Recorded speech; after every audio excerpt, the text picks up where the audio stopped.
So the first thing we wanted to discuss was this Mondrian and how you came to acquire it and why it was important to you to bring it into the collection.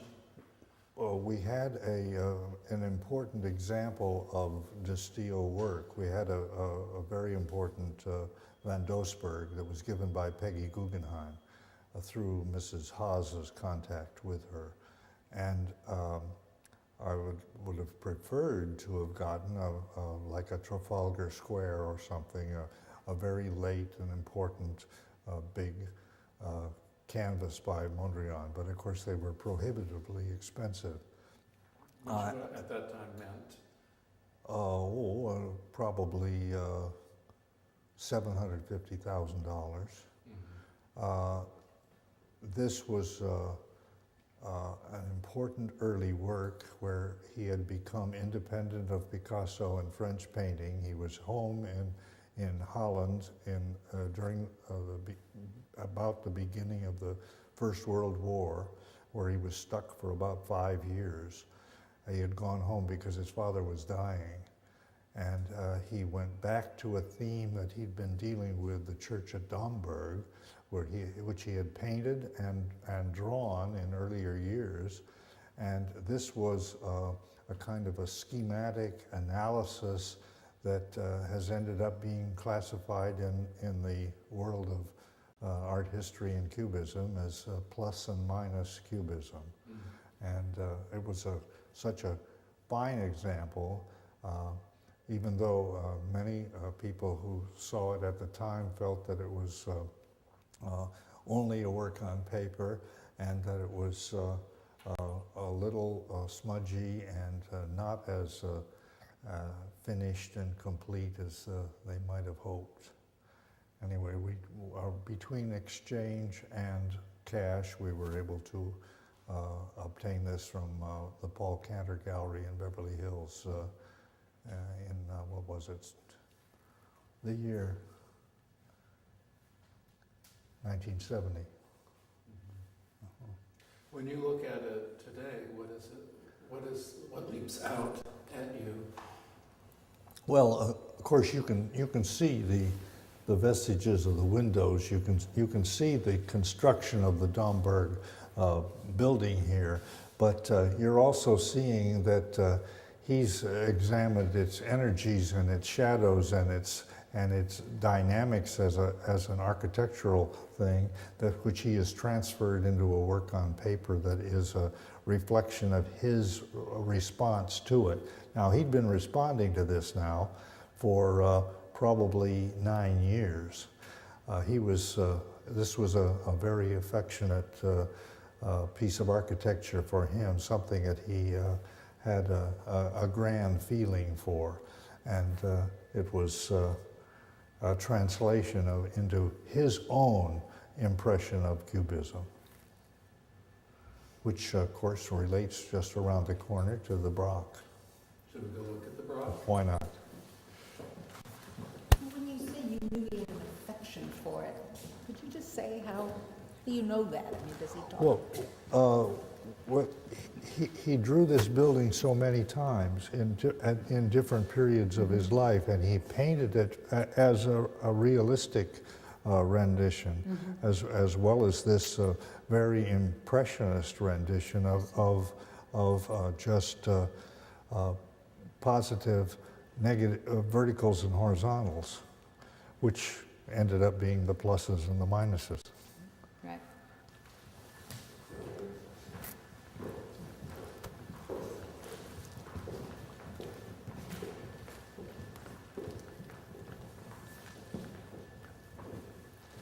Oh, here we are.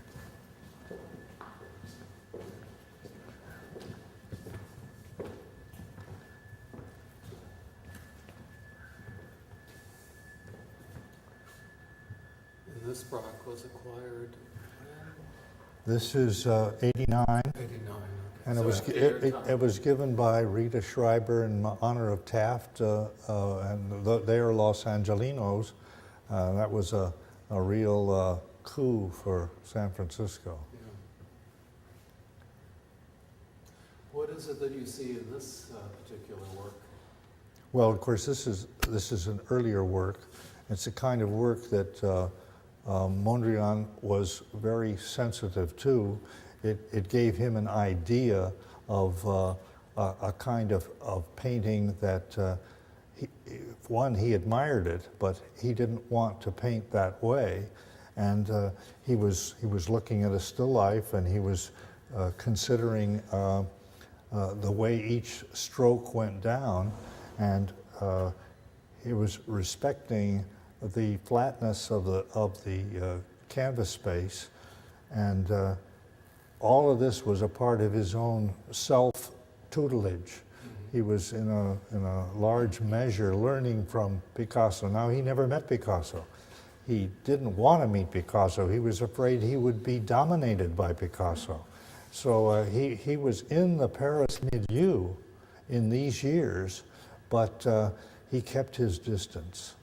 But he knew very well what Villon and Gris and Braque and Picasso were up to, and he would have known a picture like this very well.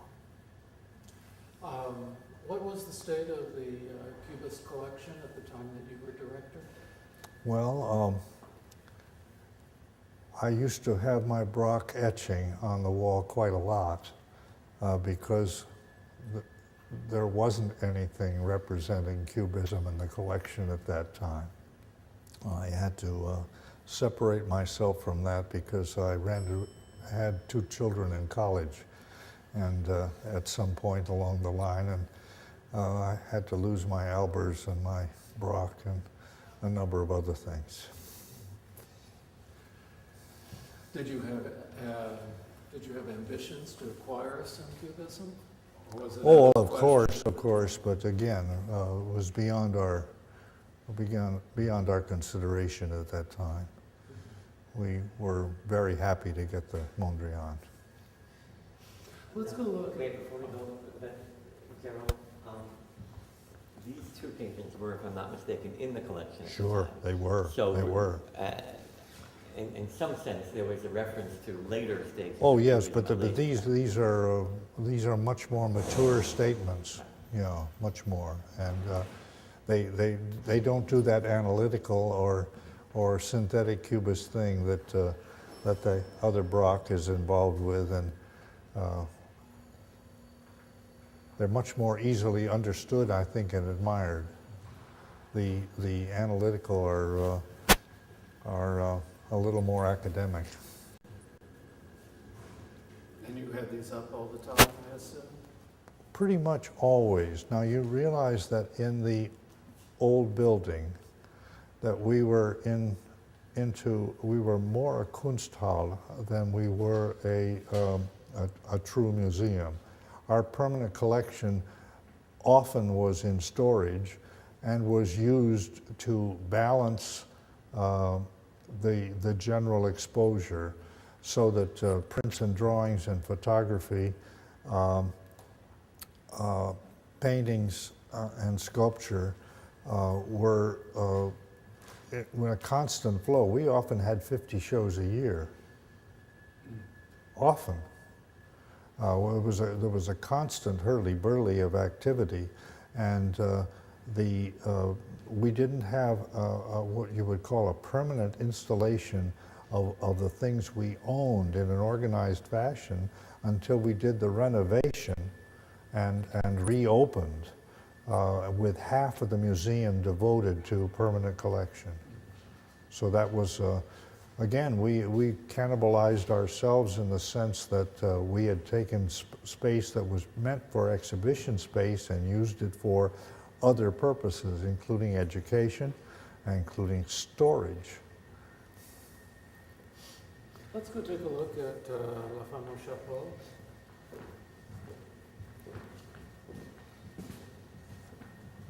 Which, can you remember the first time you saw this painting?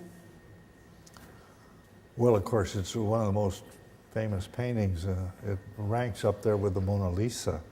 It's, I had known about it, of course, from the great Matisse show at the Museum of Modern Art in '51. that Alfred Barr did, Matisse's Art in His Public. And Mrs. Haas felt that she didn't want to have it reproduced very often. She wanted to be very careful about it. She didn't want to cheapen it or make it omnipresent. She had a great reserve about this painting, which she got from Sarah Stein. It was used also when we did the big show of the 4 Americans in Paris, Gertrude and Leo and Michael and Sarah, which we started here, and the Museum of Modern Art kind of took over for us and from us in the course of the evolution of that important show. It is a great and memorable example of a Fauve painting. It was the leading piece in that famous show that Louis Vaucel made his statement about the wild beasts. Yeah. So you would see it from time to time in the Haas residence? And occasionally we were able to borrow it to show here when there was a sufficiently good reason. Did you have hopes that it would come to the museum? Did you Oh, Elise promised that it would. And of course she elicited other gifts. She elicited the Bliss gifts, and she had promised the Joie de Vivre. And we, of course, were also looking forward to the Brancusi. In terms of your priorities for collecting European work, was it primarily the classic period from up to 1940, or were you also looking to acquire post-World War II work? Well, we found it very difficult to get the early material, but it was considerably easier to acquire post-World War work, and works like Corbett and Reinhardt and Diebenkorn were things that were very important in my mind, and we were successful to some extent. But actually, what I was wondering is your interest in European. In European, whether it was de Staël or Soulage or Boury or... Well, again, the Boury came to us through one of the Skidmore, Owings and Merrill architects, again a friend of Mrs. Haas, who helped us with the Alberto Boury. I was quite a fan of his, and I did a book on him, and organized a show for UCLA and the Guggenheim, which I also traveled to the Milwaukee Art Museum. So de Staël would have been somebody I was extremely anxious to acquire, but had no success in that department. Because? Well, he died in '53, I think. He was a suicide, or maybe it was '54. His prices were very high. Nerdler sold a show out twice. They had so many examples that they were able to, when people acquired the works, they went out and they put up a new one, something like a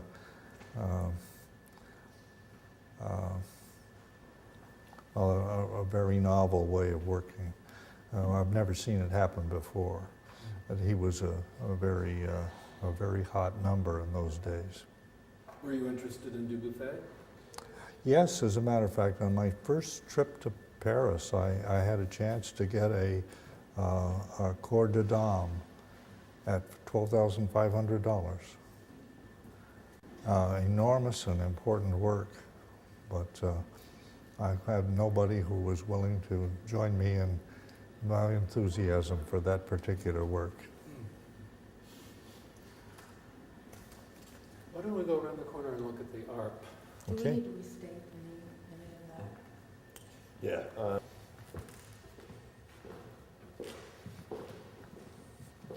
saying that you would say you were interested in for the museum, Yeah. but Yeah. you couldn't get any of the, No, nobody thought it was worthwhile. and you just couldn't You know, it was, educate or goose or twist? No, It's a no. contrast to Chicago, I guess. Yes, the Kohlbergs and the Joe Shapiro and many of the people were acquiring them left and right. No, I have read, George Culler in Art Forum wrote something to the effect that this was the single piece that he was most proud of having acquired for this museum. And you had mentioned, while we were preparing, that you displayed it in a very different way. Yes, I had used a much larger pedestal and had a glass case over it. The reason being that I didn't want to have it constantly being polished and constantly being touched and constantly being aggravated. I felt it was better to get it up to a representative brilliance and then cover it. It seemed safer to me, and it seemed to be a proper kind of conservative way to display it. I think that the preparators today are thinking that they'll let it go to a kind of a peach surface and not worry about that shininess that was so important to ARP. And not bother, and don't worry about a certain amount of touching. It inevitably goes on, even if you have efficient guards. How do you personally feel about this piece? Oh, I've always thought it was one of the stars in the sculpture collection. And I acquired probably an unusual number of sculptures for the collection because I felt that sculpture had been neglected to a degree, and tried to remedy that as best I could.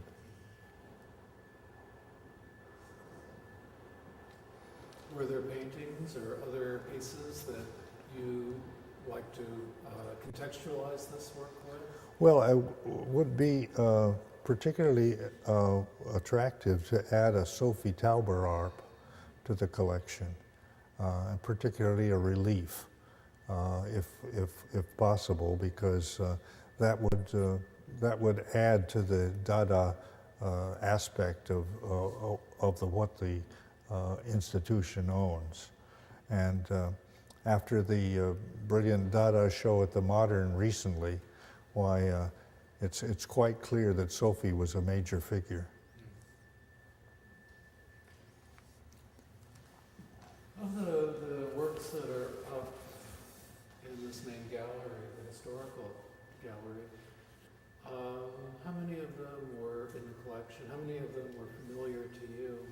Well, the Mata from Gordon Onslow Ford, the Di Chirico, again from Gordon.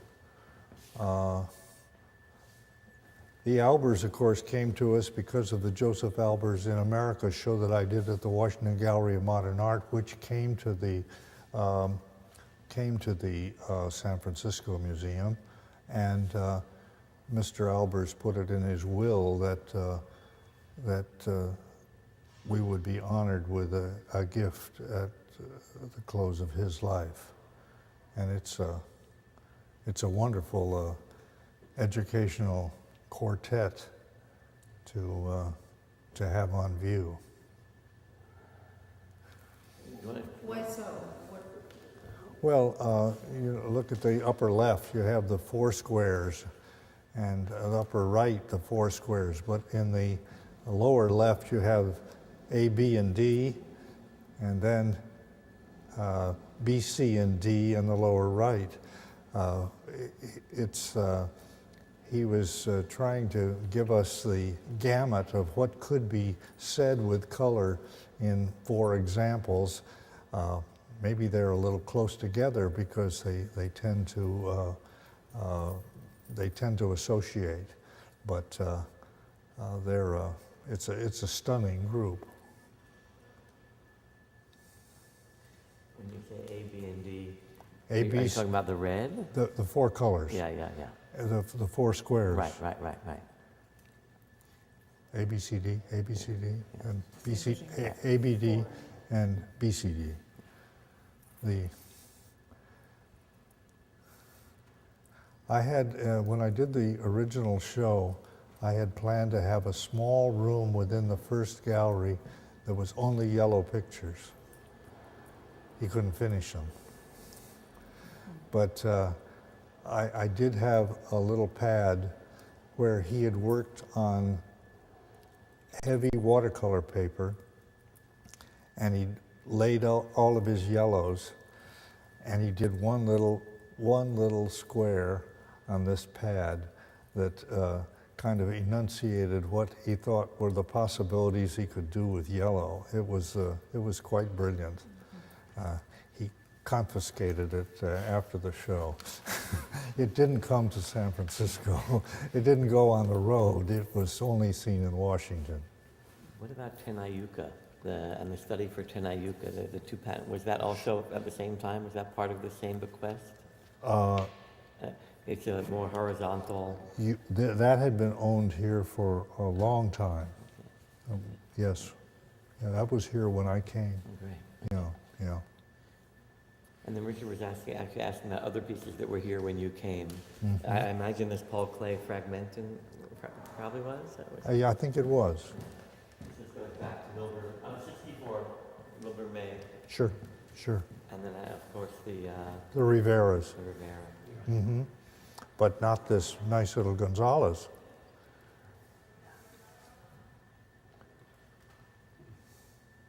As we look down this way, there's the very nice Magritte, and then there's the Rothko. I imagine those are 2 artists that you would have liked to have acquired. Well, I visited with Mark just before he killed himself, and said that we needed to get the slow swirl back. And he told me that, Jerry, it's only money. And that means to say that he would have been willing to sell it to us. But when he took his life, of course, his wife gave the work to the Museum of Modern Art, where, of course, it would be seen by more people. Mm-hmm. And it's a splendid thing. I've said this to Miss Rubin, that Dick Diebenkorn used to say that the prime reason he had for coming to the San Francisco Museum was to see the slow swirl. He felt it was that important to him. He associated with the Bayou tapestries and with the kind of work that he'd had seen as a child, and just admired it immoderately. It was a great loss to have it go. Yeah. But it's wonderful, of course, to have this grand Rothko.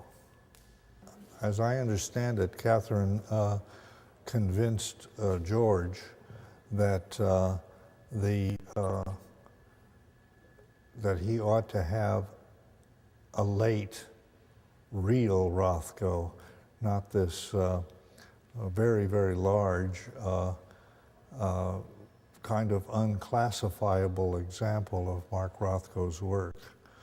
And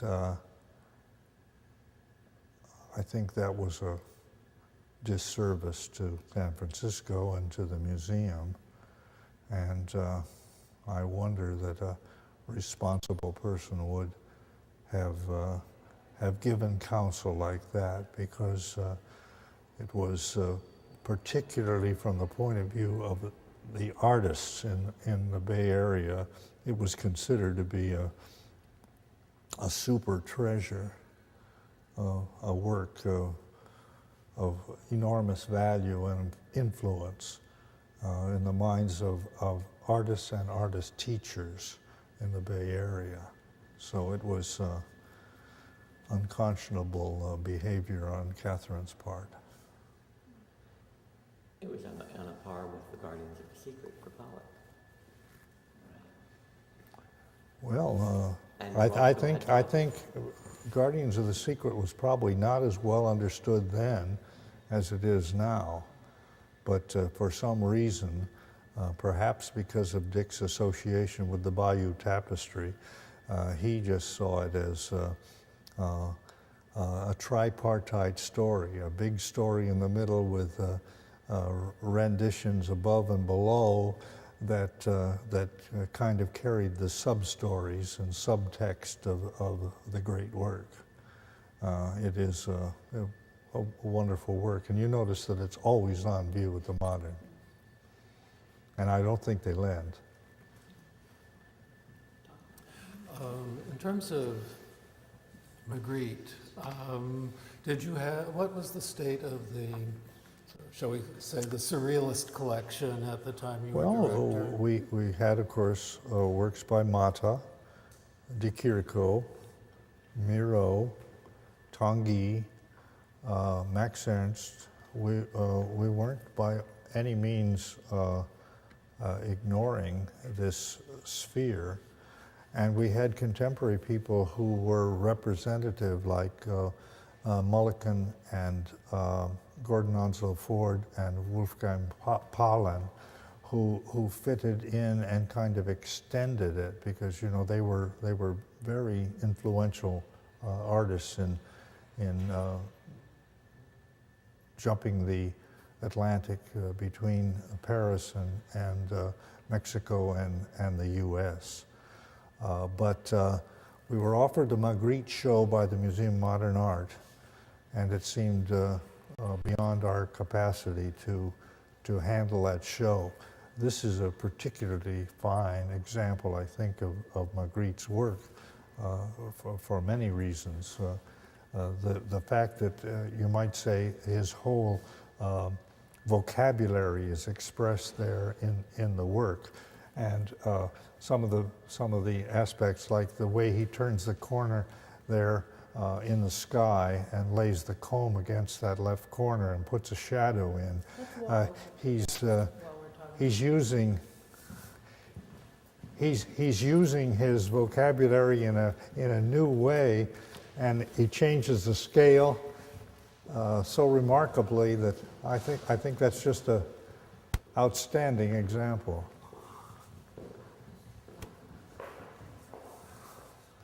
There are larger works. Why don't you stand over there by it so we can get you and the painting in at the same time? There are larger examples, like in the Art Institute of Chicago, but I don't think necessarily better ones. This is just a stunning work. Could you make the point again, pointing out the corner and the way you were saying? Well, the way the sky comes and the way the comb has been laid in there with the shadow behind it. And then the business of a match being half the size of a bed and a comb being double the size of a bed and a glass being the size of a human figure. It's startling contrasts and juxtapositions. In terms of your own personal interests, did you have the same, did you value surrealist work? Say, Well, Max Ernst Man Ray and Marcel Duchamp were part of my educational system. I grew up with Man Ray, and he introduced me to the others, and so I had a steady diet of that as a young person, so that yes, I felt that they had great significance. It may very well be that Marcel has had too great an influence, but that's not an opinion I necessarily have to share with you. Was this Tanguy on? Oh yes, we use it all the time. Maybe you could talk a little bit about, and you mentioned Gordon Onslow Ford and Paulin and the Dynaton group. And Mm-hmm, I think they're often forgotten. Oh, I think they are. I think it'd be they wonderful are. If you could talk about their presence and their importance in the art scene of that time. Well, people don't remember this so well, I think, but Dr. Morley did shows that featured the work of the Dine group quite often, and sometimes it was just a little pickup show and no publication. But she was very concerned about the work, and I think that she had a personal friendship with Gordon and with Wolfgang Paulin and with Lee Mulliken. And I think there were additional people like Richard Bowman, who lived in Redwood City and had been a graduate at Iowa and had been at the Art Institute in Chicago, and had developed a work with a different kind of paints with fluorescent aspects, which were shunned by most artists, but he studied and worked with and tested and developed. And of course, that's prophetic about the way things would go with paints that we see in the Washington color painters. And the acrylics that were evolved in the 50s and 60s and 70s and have now become very much a part of the standard material of the art school discipline. Tanguy, of course, came from France. He was doing mature work in the late 20s. His work has, I think, a kind of magic realist quality that transcends that of Salvador Dali. These wonderful dreamscapes and these fanciful imagination creations are unlike anything in world painting at the time. His wife, Kay Sage, provided a kind of hostel for visiting surrealists in Connecticut. And there were galleries in New York that were specializing in surrealist work at the time. And there was Pierre Matisse, of course, would do it, but there were a number of other galleries as well. And Tanguy is, I think, growing in importance. I understand the Catalogue Raisonné is in process right now, and I think that we'll probably be seeing shows that will give us an entirely new view of Tanguy, because he was a very creative and active and productive person. I'd like to go around to Clifford Still. Do you want to ask my question while we're here? Sure. For M, I was wondering if we might get your thoughts on, you had some thoughts on the tormentors. Well, Maybe the progression. Sure, We talked sure. about slow swirl and we talked about guardians. Maybe we talked about abstract custom in that itinerary, in your own itinerary. I was a great admirer of Phil. I spent a good deal of time with him from the 40s on, and I visited him in Woodstock. I think this was a picture that he intended to keep for his family, and since it was given by him to the San Francisco, it's a real indication of his admiration for San Francisco and this museum's program. I know that there were some purchases that furthered the 4 acquisitions that I was able to make of Phil's work. But this one, I think, was a particularly important work because it was a kind of a transitional painting where he had moved from figuration in the 30s into this tormented work, which he gives the name Tormentors. And it must have been a great shock to him to produce this work.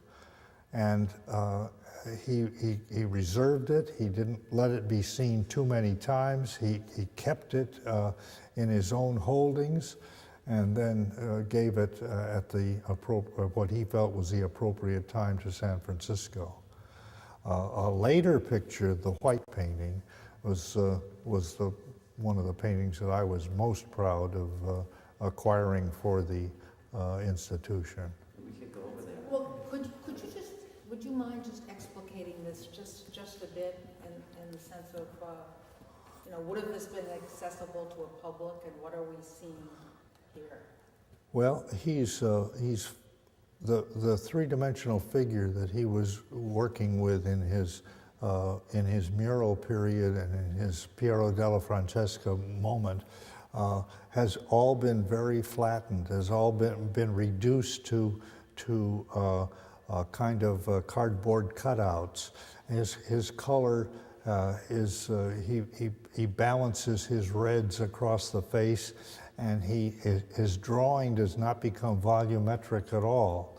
It's all flat on this surface. He's become an abstract painter, and he didn't feel somehow that he could. It was something that was new to him, and I think it was one of the reasons that he kept this painting in a kind of a special space and didn't use it in a number of shows. But So who what are the tormentors? I think I don't really know, but I think he found it a tormenting painting. Tormenting to make it. Yeah. You have an essay right there. So you acquired this painting here? Yes. There was a dealer, a collector in Los Angeles, Mrs. Betty Freeman, who owned one of the great Clifford stills and owned wonderful works by Sam Francis and two important Gustons, the white one and the one called 4M, and a couple of drawings.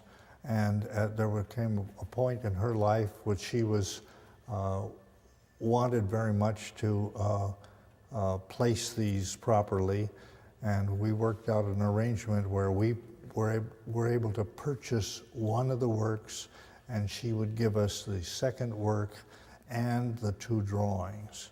And that was the foundation for the Philip Guston works here at the San Francisco Museum. This was a work that has been written about and talked about a good deal. Harbert Arneson talks about it in the Guggenheim catalog. It's a work that he established after the Tormentors, that he was going to give himself a certain amount of time to do this painting. He was going to use these close valued colors on the white ground. And when Ray Parker came to visit him and honked the horn, he cleaned his brushes and went down and went away, and that was the end of that painting. He'd given himself a kind of a time limit, and this was a surprising work to him, and it was, again, I thought, a revelation that he could do so much with so little. The 4M, of course, is what was called has been given the slang title of abstract impressionist work, and it has the wonderful touch of a Monet and something of the memory of the quality of the paint stroke that you saw in the Brock picture a few moments ago. But it has that also refulgent, wonderful pink and pastel colors that give it so much warmth loveliness. Did you have any stills at the time that you were directing? This painting, of course, was in the collection, and we used it as often as we use probably any painting in the collection. It had the title of Self-Portrait, which was always a disputed title, but nevertheless is connected with this particular work. I was particularly anxious to have a still collection here. I spent time with Mr. Still in Maryland and a couple of weeks with the idea that I even suggested that I would take off a year to do a book that would arrange the full history of Clifford Still and his relationship to the San Francisco Art Institute, what was then the California School of Fine Arts, and the importance that he had for art in the Bay Area. That didn't work out for me, but it did work out for Henry Hopkins, and of course the major gift, the gift that was made to the museum in Buffalo, the Albright Knox, where again more than 20 works were given, with the idea that there would be a permanent room devoted to the work of Clifford Still. And as I recall, the vault gallery was redesigned to provide storage and space and for a continued exposition. It had been my hope that I would end up with, in the four corners of the old San Francisco Museum of Art building, a room devoted to Mark Rothko, a room devoted to Clifford Still, a room for Robert Motherwell, and a room for Richard Demoncorn. The four corners would have made it a wonderful and I think exciting balance for their significance to the city and the museum's art. Well, as you look at these works in this room, what is it that you would want to point out to people about what they contribute to post-war abstraction, why they're important enough to warrant a permanent dedicated room? Well, of course, the same pictures are not always here, because you do have such a deep resource. It's possible to devote a room to Clifford Still at the same time that you provide variety and interest and a kind of a constant level of attention. I think of what Demoncorn said about Clifford Still when he was invited to go to the studio in the bottom of the California School of Fine Arts. He said, well, this stuff was very austere. It wasn't surrealism. It had nothing to do with cubism. It didn't have anything to do with European painting. It was fiercely independent. It was not seductive. It was very American. It was trying to be original in itself, not something else. It was rejecting influence. Well, that's a lot to say, and it's a lot to undertake, and I think that Cliff stood for that. And at any given moment, there's a very important deposit now at the Metropolitan, and they are perhaps not as deep and not as well selected as the ones that are owned here and are owned at the Albright Knox. And that's a kind of a wonderful thing that Cliff made possible with his gift. You said you visited the artist and his wife, Mrs. Patricia Oh, Still, yes. in Maryland. You spent time with them. Yes. Can you talk a little bit about him? Well, I thought we were in great harmony, and that he felt very positively about my enthusiasm for his work and my devotion to telling his story in an important way. But when I got back to San Francisco, I had a telegram from Mrs. Still that said that all bets were off. So somehow I offended her, or somehow I didn't express quite the right thing to her. In this painting over here,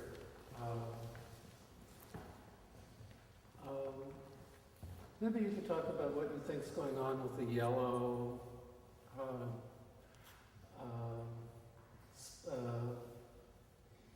spot that's up in the... Up in the upper left edge. Yeah, why is that there, do you think? Well, it What's doing? reminds me of the great black painting at the Art Institute of Chicago that has that little bit of orange that forces you to consider the entire surface, that forces you to realize that you've got to give every square inch of this picture its proper attention, that makes you grasp the breadth and height and consider all of it together, not to find some favoritism or to think of it as simply wallpaper, that it's all important, every single square inch. He's trying to compel your attention, and I think he does it. We've got another black painting of a similar sort, Yes, right here. yes, you do. Yes, you do. The red stripe in it. Yeah. Yeah. Interesting about that black painting at Chicago is that it was in a show of 4 or 5 big stills at the LA County, and they were considering, the trustees were considering a purchase, and I was advocating the big black painting, and somehow Chicago sneaked in the middle of the night and bought it, and it was gone.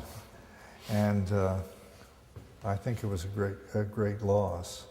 This is about the size of paintings that Clifford showed when he had his show at the De Young Museum, and when he had his show at the San Francisco Museum years and years ago.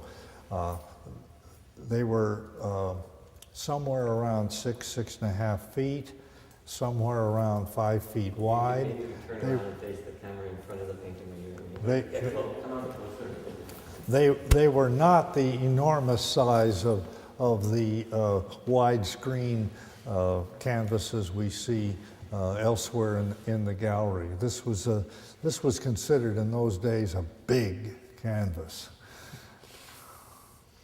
Maybe, we've looked at Rothko and Guston and Still, and you've evoked, I think, really beautifully, the kind of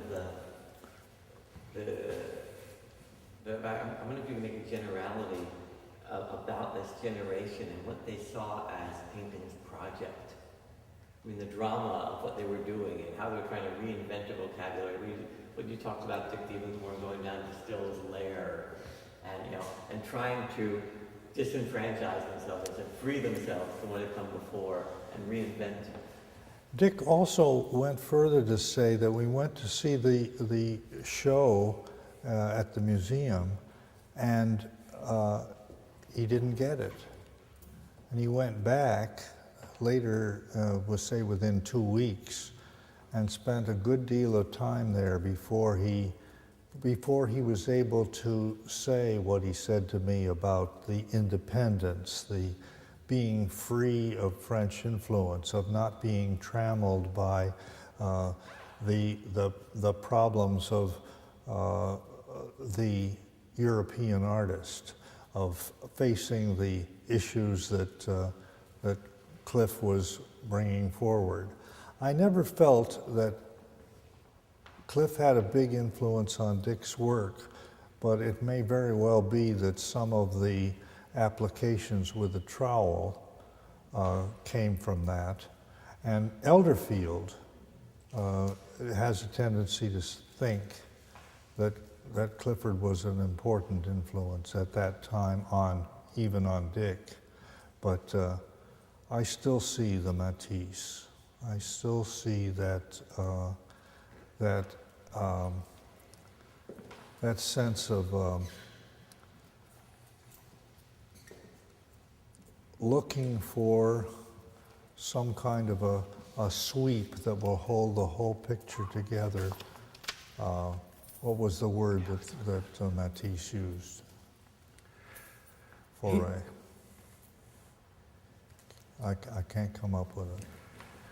He did not like to be compared with other artists, and Mrs. Still was more rigorous even in enforcing that. Do you think that your idea of the four corners might have been... I didn't share that with her. Oh, okay. No, I wouldn't have thought of sharing that with her. I've only occasionally revealed that dream I had. Beautiful dream. Yeah. Having worked in that building, I can totally see it. Yeah, it would have been a very exciting thing. This early Picasso is really a Spanish painting, not a Parisian painting, despite the use of French in the title. It's a wonderful early example of his work, and I think a particular prideful asset of the institution. This, I guess, morning light is not very bright, and their lives don't look very happy, but they're off to handle the day the best they can.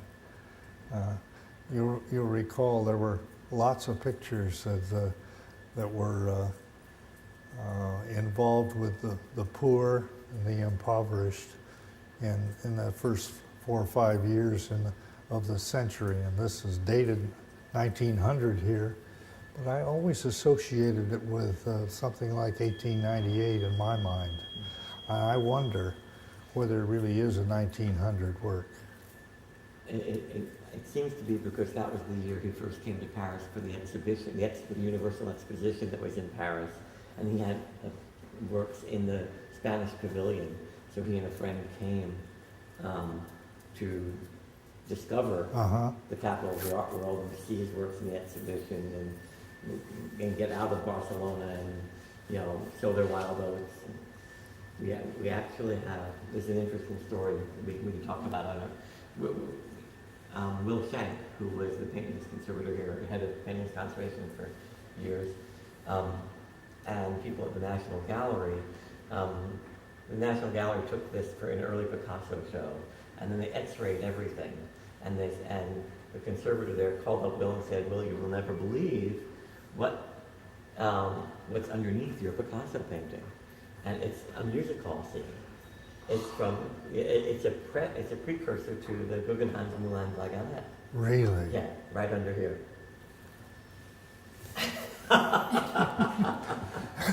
Oh, that's a great story. Thank you. So you say it feels more Spanish. Are you thinking of like Zurbaran or people like that? I look at it and I think of Millet and I think of Daumier and the kind of realist tradition of working scenes of late 19th century France and mid to late 19th century French painting. But you say Spanish, so I'm interested in. Yeah. I've always thought of it as being before 1900, before he made that trip. It just had that Spanish feel for me. I think this is MoMA. But you've got some real evidence. Yeah. The X-ray eye. We actually have an exhibition up in the Visitor Education Center that shows we'll just stroll back for 1 second. Sure. So you can see. I think you'll enjoy that. It's called a hidden Picasso.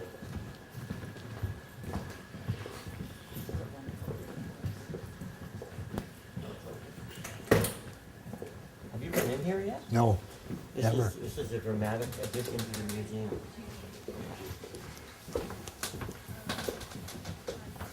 And I'll turn this on too. So here's the exhibition, and you can just take a quick peek of it. And I'll just give you a sense of,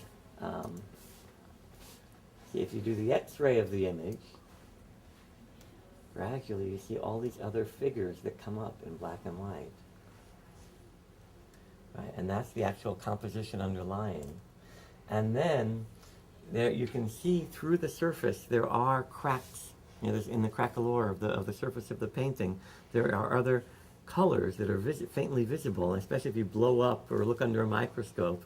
Wow. And so by extrapolating from those colors, Will and Tim Svenonius, who's on my team, were able to reimagine what that painting might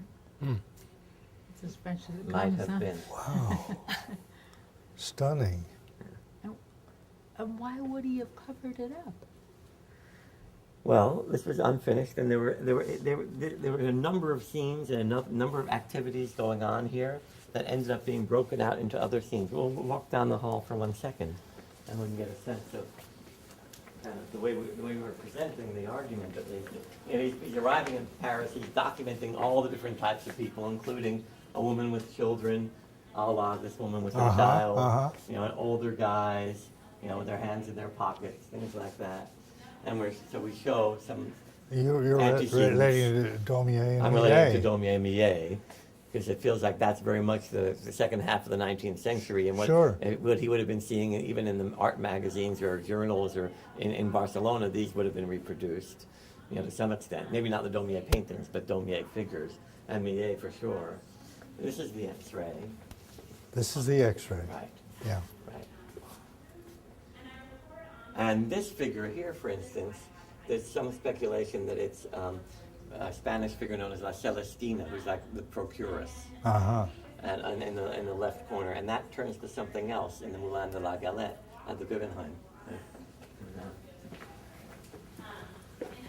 So here are some other influences. You know, he would have been aware of Renoir, Moulin de la Galette, or obviously Toulouse-Lautrec was all the rage in Steinlen. And Steinlen, of course, that's right. And this is the painting that Picasso came up with later in that same year, and where you see that figure has turned into something else in the lower left corner, a fashionable woman, and with the swirl of these other figures in the background. Yes. And then this is a dance hall And cartoon that he that's made. at the Guggenheim in the Tannhauser. Exactly. This is a Picasso, it was signed, I think, Ruiz, cartoon that he made at the time. Bait for men, right? Lures for men, appât pour hommes, right? You know, the De Young and the Legion had been separate institutions with separate directors, but they were still the fine arts museums of San Francisco. The director at the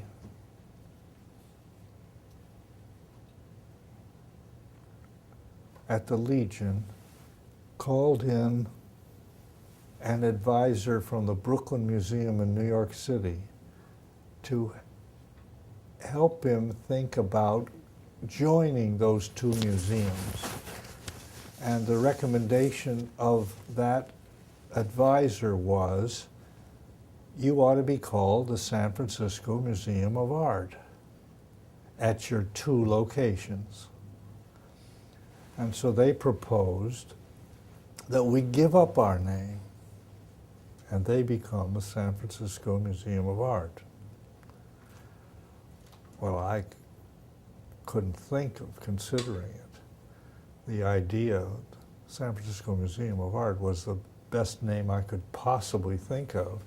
And why would we relinquish it to these many long-named institutions that wanted to join? So they compromised by saying that they would call themselves the Fine Arts Museums of San Francisco at these two locations with a common director. And, but they tried to sweeten the pot in this idea by saying that they could provide us with space in the park, free space in the park to build a new building. Still held on to the name. Well, the renovation of the building cost less than $2 million. The building of the Pasadena Museum, which had just occurred in Southern California, cost more than $7 million. And we had had a fundraising advisory group do a study. It said that we couldn't raise $7 million. So I figured that we were better off staying with our name and renovating the space, and that's what we did. It was a different era.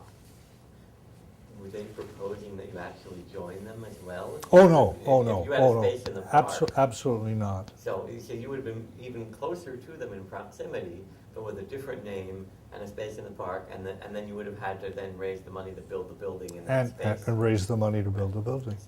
And our financial advisors had told us that it wasn't likely that we'd be successful in doing that. And you would have given up your name. And I do think it's a pretty nice name. If we look at these 5 works, how do they represent the range of your aspirations as well as the practical constraints that you faced as a director? And we're going to ask you to hold that thought. Just think about what you're going to say for 1 minute while Casey gets ready to roll here. Okay, go for it. The 5 works, actually we're talking about 4 and the Gaston Lachaise, which is probably off camera.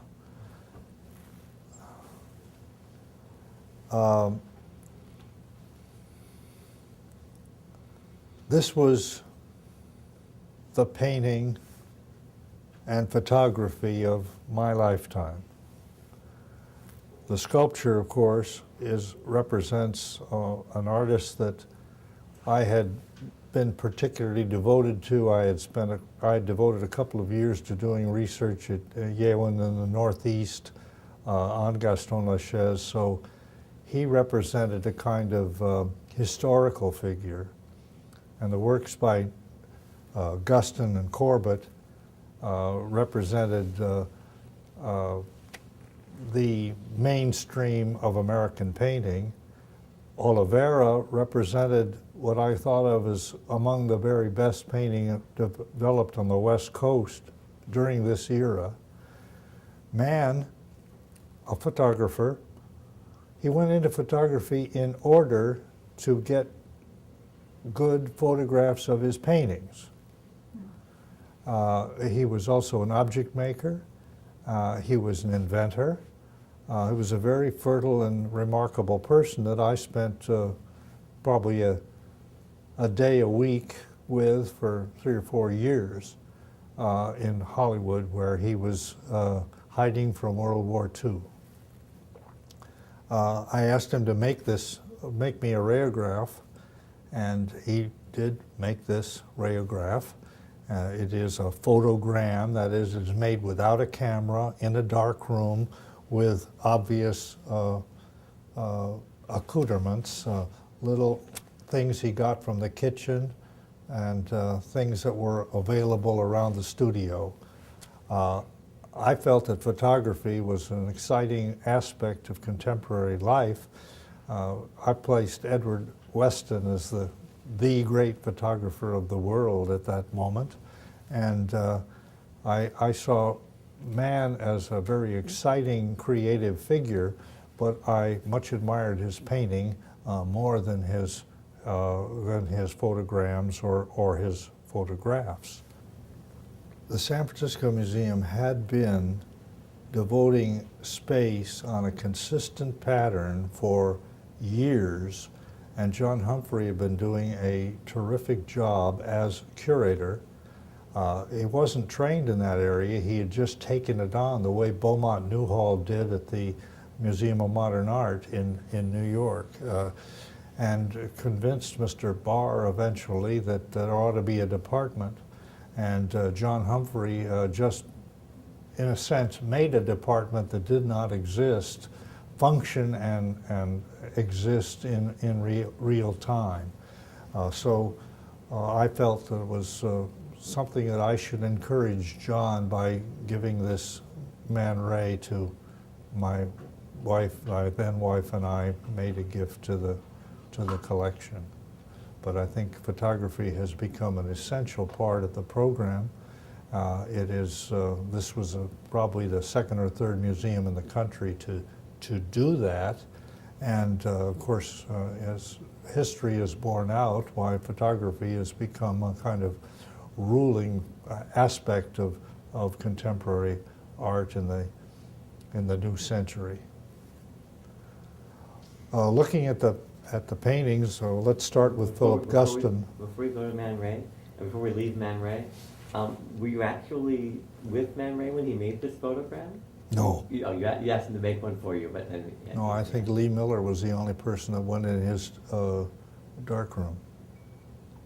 No, that was... This was in the 1940s then, and... This would have been up to somewhere before 1951 when he went back to Paris. Right. I'm curious about how you, just one more little thing on Man Ray, how you came to know him in Los Angeles. Well, I was life? introduced to him by Josephine Cantor, the wife of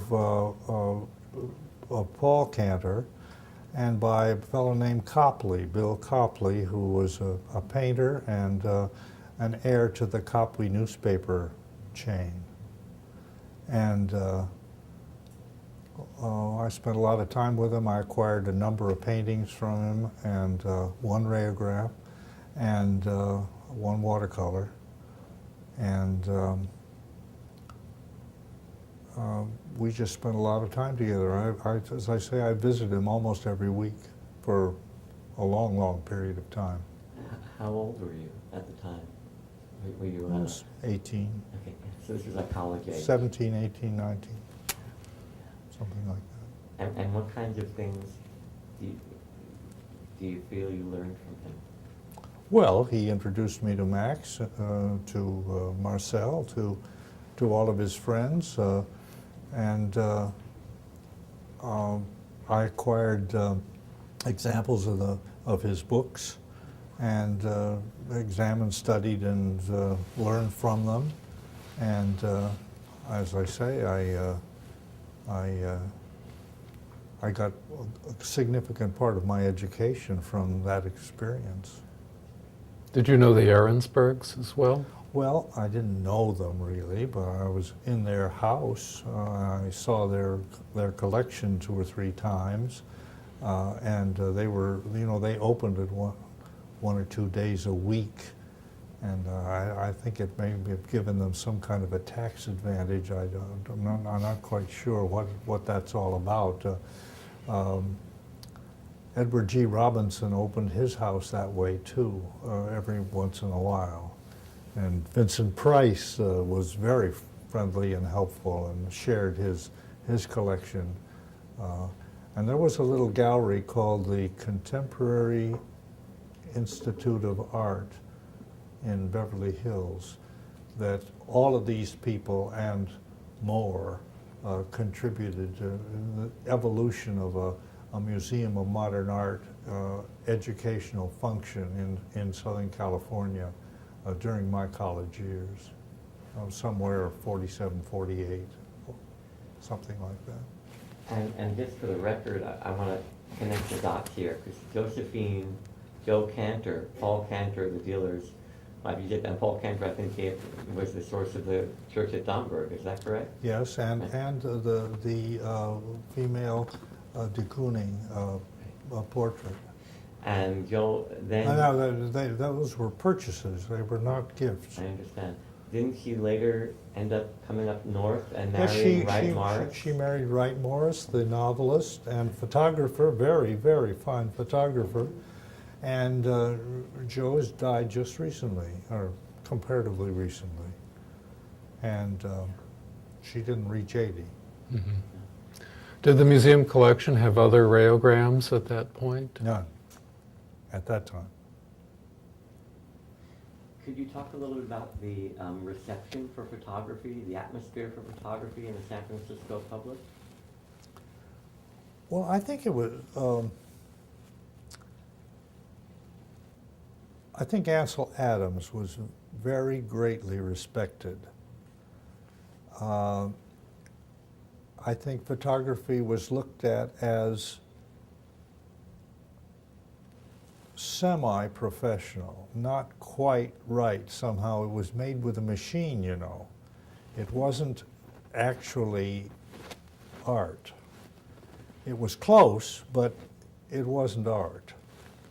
I developed a program at UCLA. We had a school, and we had a fine professor of photography, Bob Heineken, and he was an activist. I developed a collection there, and a permanent collection. And then I put it in cylinder boxes and put it in the library where they could be studied by individuals. You could check them out the way you would a box of Durers. At Milwaukee, the attitude was, it's not art at all. And when I started a little gallery that was devoted to photography, it was considered foolish.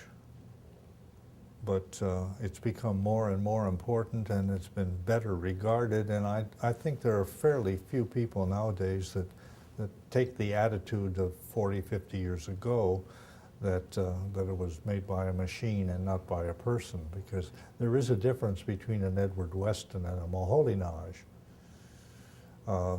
and that's done with a machine. But you have to be able to control it and figure out how to make the print right. Ansel used to say that the photograph was the score and the print was the performance. That's, you've got a piece of negative there, but what do you do with it? How do you make it produce the wonderment of a perfect photograph, a perfect silver print? And during your directorship, you found visitors were receptive to photography at SF? We improved when we did the great Fred Summers show with Philadelphia. Why, I think that was maybe a turning point. Now, Summer was a person who was related to Max Ernst. He had surrealist overtones, and he certainly had the imagination and the intellect that we associate with Man Ray and that aspect of contemporary art. But we had a continuous photography. There was always a photography show on, and there were occasionally two, but there was always at least one. And I think that was an educational impact. When we started Art Forum magazine, there was a commentator in the Bay Area, a woman, McCann, was it? Cecile McCann? I Cecile think. McCann, she later became editor of Art Week.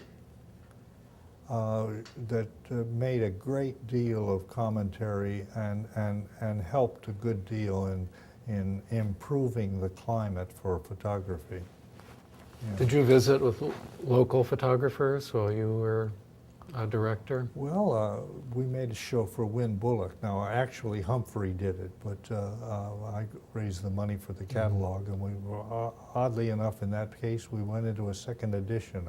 The only time I can remember we had a second edition on it was that successfully received. Win was a terrific artist. I wrote the catalog for the Fred Summers show that was organized by Philadelphia. And I had previously done a photography show of Fred's at the Washington Gallery of Modern Art and shared it with the Pasadena Art Museum. So yes, I met with photographers and have a good number, like Ansel and Edward and Wolfer and Ruth Thorne Thompson and in my own collection, Edmund Teskey. We did a Teskey show. And I think we acquired a group of Teskies. I can't swear to that, but I think we did. There's a We certainly did Teskey, one of Teskey's photo we albums. certainly did at UCLA. Yeah. When we were upstairs, you mentioned Edward Weston, and I wondered if you had a particular favorite. Well, in the Korean War, I was working for the judge advocate in Fort Ord, and I ran into a recently deceased photographer of nudes, Ruth Bernhard, and we had a wonderful visit, and she said, you know, I'd like you to meet Edward Weston. I think you'd like that. I said, I'd like that. And so she set up an appointment, and I met him at Wildcat Canyon, Wildcat Creek. And that house smelled of cats, you know. It was really almost unpleasant. But it was great to meet him, and he started showing me photographs, and we went on all day. And finally, he showed me a group of 4x4s that he'd done with a Hasselblad. And he said, these are not exhibitable. There was pubic hair. Such a problem. I said, well, you know, maybe I'll be able to show those someday. He said, let's do it. Well, of course, he died. But I did work with his sons, and I did do a big Edward Weston show at the Washington Gallery of Modern Art at my first museum post. And it was not considered unsuccessful at all. And those little 4x4s looked awfully good. He just went around the nude, Chris Karras, exploring and taking an elbow, a breast, a leg. He just explored her body and came up with these fantastic anatomy shots that were almost abstract like Brugiere, but they were, you suddenly figured it out. It suddenly snapped into focus. And Bernhard, did you collect Bernhard at that time? No, Ruth, no. she became Never. very popular Oh, much later. she's a terrific artist, terrific artist. Within a year or so, she Yes. died. And I think she was in her 90s. She was about 101, I think. 101. We Good should for probably her. move on. Yes, we should, well, I want And then to we'll deal move- with the Lachaise, indeed, Okay, Alexis. because You wanna- that is an artist. Maybe we should have you come closer Sure. over here Sure. to talk about the list. We'll get out of the way. Sorry. This is another artist with whom you're personally very closely connected. Well, I was exploring the galleries of Southern California. I was in school, and I went to a great big gallery on Little Santa Monica in Southern California. It was a 2-story building full of art, and on a balustrade kind of thing that shouldn't have been a sculpture stand, there was this sculpture. And I asked the director, it was a man named Frank Pearls. Now, this was not the Frank Pearls gallery that became famous. This was just a gallery that was showing Americana, Joe Jones, and kind of ordinary 1930s, early 40s kind of material, but somehow he had a Gaston Lachaise, and I was just thrilled by it. I felt it was just so remarkable, so exciting, and I went off to the library and found the Lincoln Kirstein book for the 1933 35, 34 show at the Museum of Modern Art. It was the first sculpture show given to an artist, European or American, at the Museum of Modern Art. And then subsequently I learned that Kirstein was writing a book. There was a show at Nerdler in New York, and he was going to be doing a book on Lachaise. So I wrote to Kirstein. And we carried on a correspondence for 2 or 3 years. And then he said to me, you know, I'm kind of falling out of love with him, and I think you ought to do it. And somehow or other that rang a bell with me. And I graduated from law school and took a little job and raised some money and went to Yale and to the East to work on that book. And so I had a couple of years in that before I was drafted into the Korean War Army. And when it became possible, because Ellen Crocker Russell had died and people wanted to create a memorial for her, I suggested this sculpture. And I spoke to Madame Lachaise, of course I knew, and she arranged for this cast to be made, and it's posthumous, and they're limited to, I think, 9. And we were able to acquire it. Why this particular Lachaise out Well, of the universe I thought that in small, not the 8.5-foot heroic woman from the garden at the Museum of Modern Art, not the 1912, 1927 standing woman from the St. Louis or the Chicago Art Institute, that this small, relatively affordable example told the story of Lachaise's contribution to world sculpture. You know, as you're enjoying right now the Matisse Sculpture Show, look at it in terms of the fragment, that many of these torsos, many of these figures are incomplete. And when you start seeing them in their 3 dimensions, when you start seeing them from the back the way you'd ordinarily do not see them, all of a sudden you realize that Lachaise was there along with Rodin and Degas and Henri Matisse and Picasso. He wasn't a painter, but he was one swell sculptor. And for a long period, he was considered the greatest sculptor who worked in the United States, which I think he's lost that to somebody named Smith. But he's still a large figure. I did acquire the heroic woman from the garden at the Modern for UCLA campus and for the Milwaukee Art Museum. So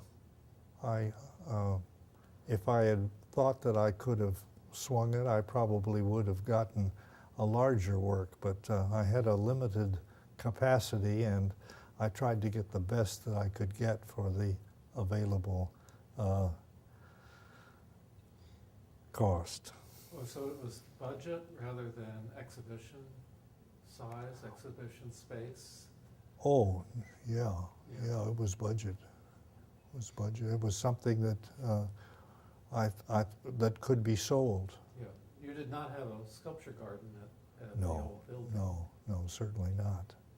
Certainly not. Maybe you could take us around this sculpture a little bit and talk about how you see it encapsulating Lachaise. Well, he did a lot of things. He was a wizard of portraiture, and he did portraits of the great figures of American modern art, the Georgia O'Keeffes and the Alfred Stieglitzes and the Lincoln Kirsteins and the John Marins and I mean, he really did something unique as a contribution to American cultural history. But his real concern was the woman. And the standing woman, the floating woman, the fragment of a woman, the torso, the knees, the breasts, he just explored the possibilities very much in a manner that Edward Weston did. He was transfigured by the woman, and of course it was Madame Lachaise, Isabel, who was somewhat older than he, and of course lived much longer than he because he died of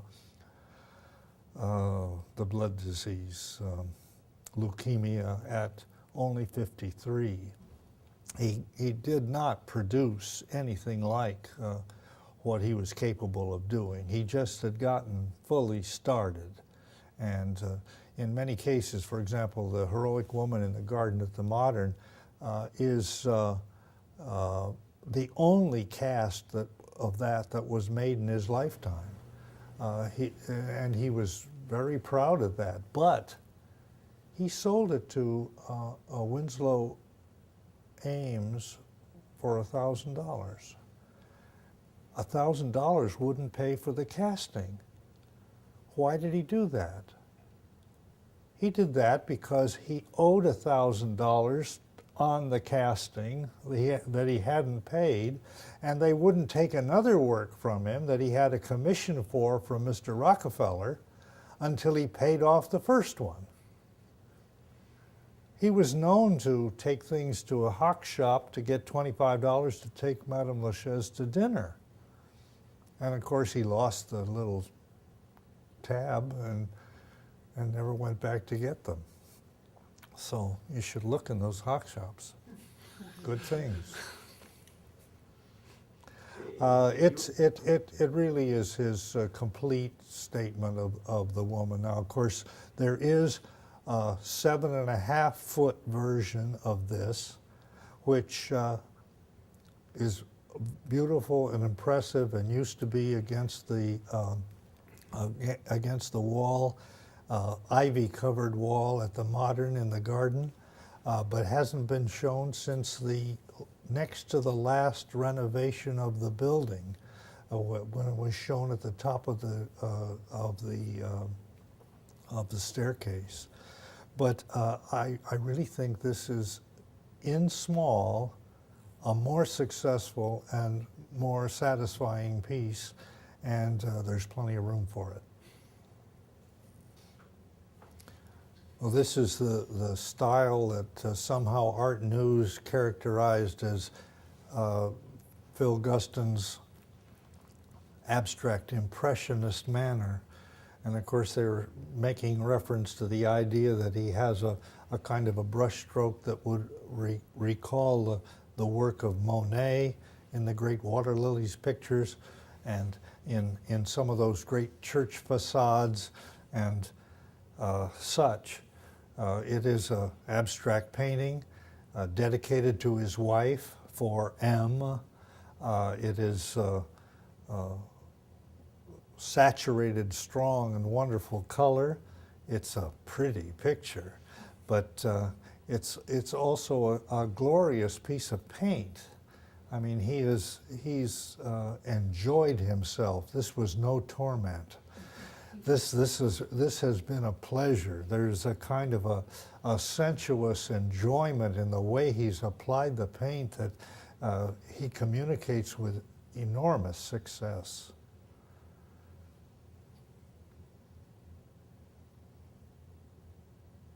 He was much admired by younger painters, but he is so self-indulgent in works like this that they became afraid to try to follow him, because it really is verging on the impossible.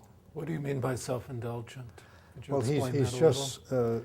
he's just lavished and slathered this paint on with such a a joy and such a sense of a pride and satisfaction that it'd be a hard thing for a lesser person to try to pursue. And yet there's also scraping in the center there.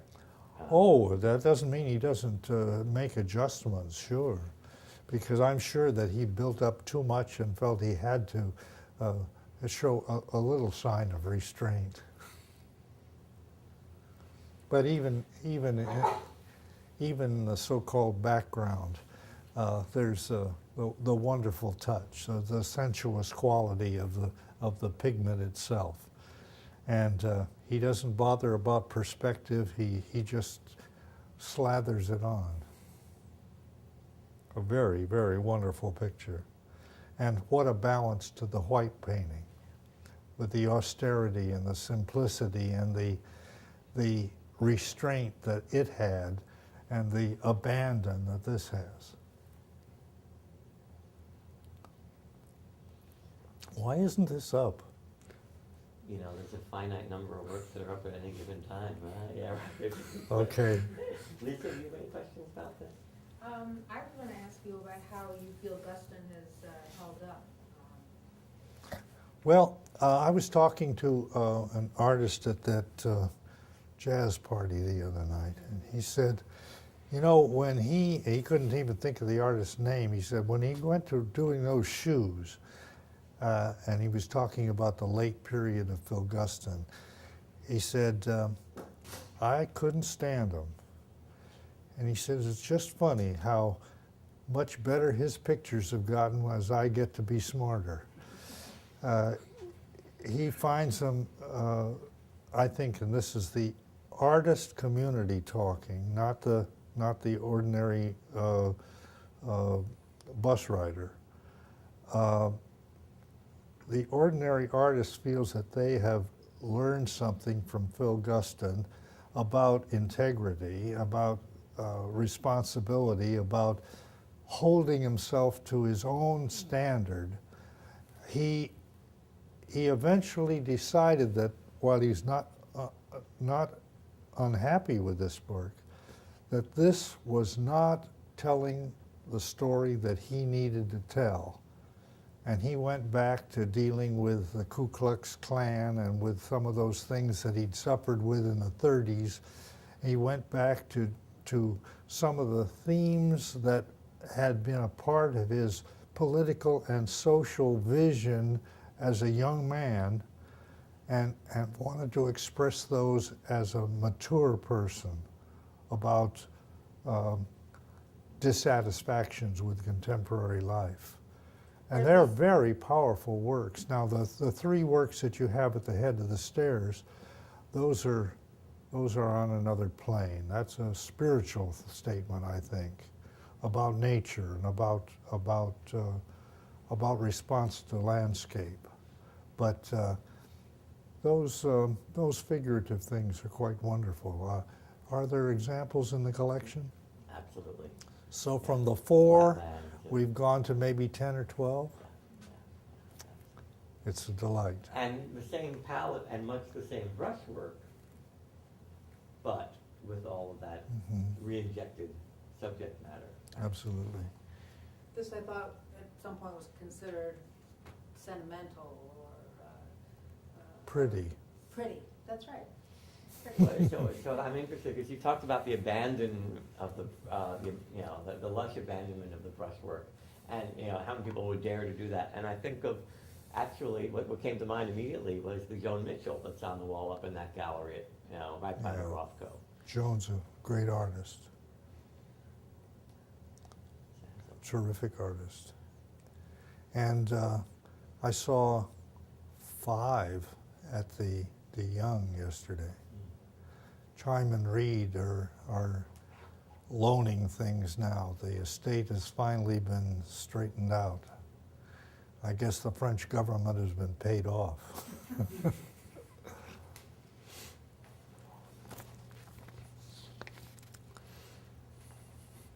So the Corbett. Corbett was born in 1919 He was a little bit older than the average soldier sailor in World War II. He'd already been to art school at the California School of Fine Arts. He'd been around a lot. He'd done a lot of traveling. He was an Army kid. And as a result, he'd been to the Philippines and he'd been all over the U.S. and he knew a lot. He'd been in New York and he had friends like Ad Reinhardt. And he was teaching at, I think, San Francisco State. And he met Clay Spohn, who was on the faculty at CSFA. And he was introduced to Doug McKagy, and Doug McKagy was looking for a painting and drawing teacher, and he came aboard. He took a cut in pay. He was kind of in the environment that he felt he ought to be in. And the California School of Fine Arts had that kind of morale at that time with McKagy, with faculty that included David Park and Elmer Bischoff and Clay Spohn, and I think sooner or later Ansel Adams, and of course Clifford Still, Mark Rothko, Richard Diebenkorn. And Ed felt very good about that. Now in 46, 47, he had been painting in a manner related to Pete Mondrian. Now this is a work that shows some geometry, which was generally speaking non grata to this environment. None of these painters ever would do geometric things, but he was still had one foot in the Mondrian camp, but he was looking for something more emotional. And there was all kinds of color underneath this, but by the time he finishes, it's just darks, grays, black, and a little bit of color there in the left-hand band. But you have the feeling, as you do in some of the stills, that there's a color that's leaking through, that somehow it's coming through. I did a show for Ad Reinhardt at the Washington Gallery of Modern Art, and he told me at the time, you know, I got the idea from Ed Corbett. I was out there in California in 1950, and he was doing white paintings and black paintings. And I thought to myself, the black paintings, there's something in there maybe I can explore. At that time, Ad was making red paintings and blue paintings. But he suddenly started to do the black things. And then he wrote a note, which is published now, to Ed, that's in 1967, before Ed died, that says, I got it from you, I borrowed it. I took it away. Anyway, I thought this was an unbelievable and wonderful work. It had an authenticity that I felt partook both of the Mondrian-esque and this emotional, sensuous painting surface. Quite different surface than Phil had, but he's covered it all up, but he hasn't done it. He somehow lets it leak through. He's provided a filter, and I think it's quite wonderful. We did a Corbett show here, and as a result, we not only bought this from Fred Snowden, the curator at the Oakland Art Museum, but Ed and his wife gave us a couple more. So there are Corbetts to be seen here, and I'm hoping that his secondary market is holding up, because I think he's a very strong and important painter, despite the fact that he died at 51, which is entirely too young. Questions?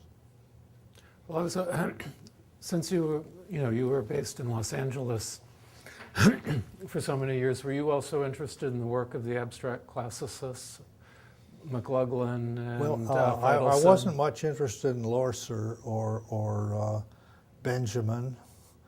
I thought very highly of McLaughlin. And while I've written about McLaughlin a little, I feel very guilty that I never did a McLaughlin show. I owed it to him. I feel I was irresponsible in that. He should have been given the proper recognition before his untimely passing. Yeah, a great artist. Mhm. Did you try to acquire any of his work for this museum? I don't think I did. Mhm. I don't think so. McLaughlin was a very isolated kind of figure, and as you can see, there's a lot of paint handling in this context here. How was Corbett responded to? How did, were the shows successful shows in terms of the public versus how? No, I think it was maybe a little bit too early to get the response that one would hope for. The show did go to the Corcoran Gallery in Washington, and Ed and his wife lived in Washington, and he was reasonably well regarded there, and he's represented in, I think, all the museums there. You did the show in 1970 or 69? 69, I think. Yeah. I think 69. So this was after he had died. He died in 71, Oh, did yeah, he? in 71, okay, got it. Yeah. got it. Yeah, Right, yeah. right. He stayed in my house and set my daughter's bed on fire. He smoked.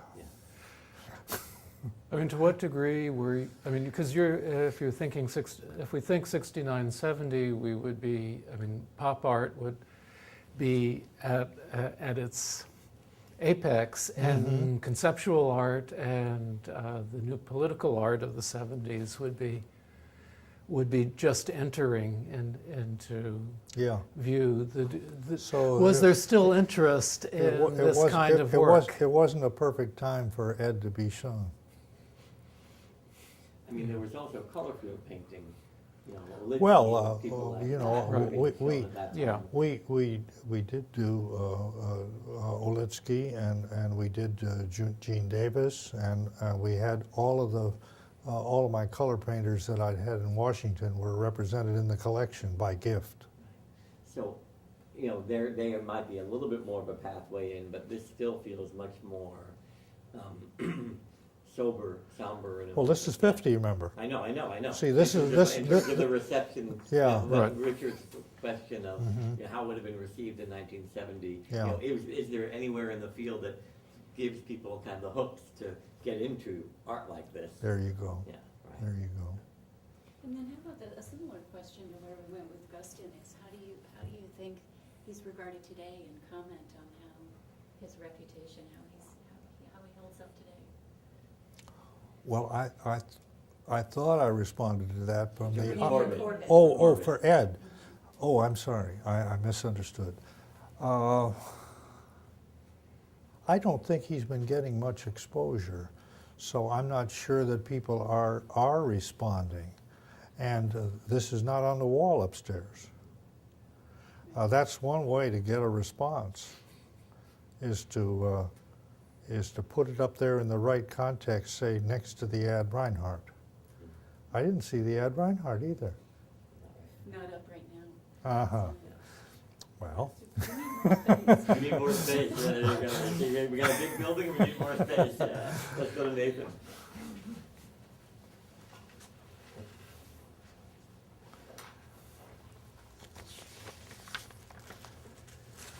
(1959) painting.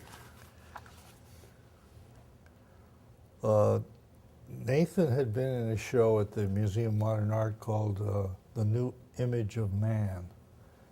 And I think he made a very, very big and important impression on American art at that time.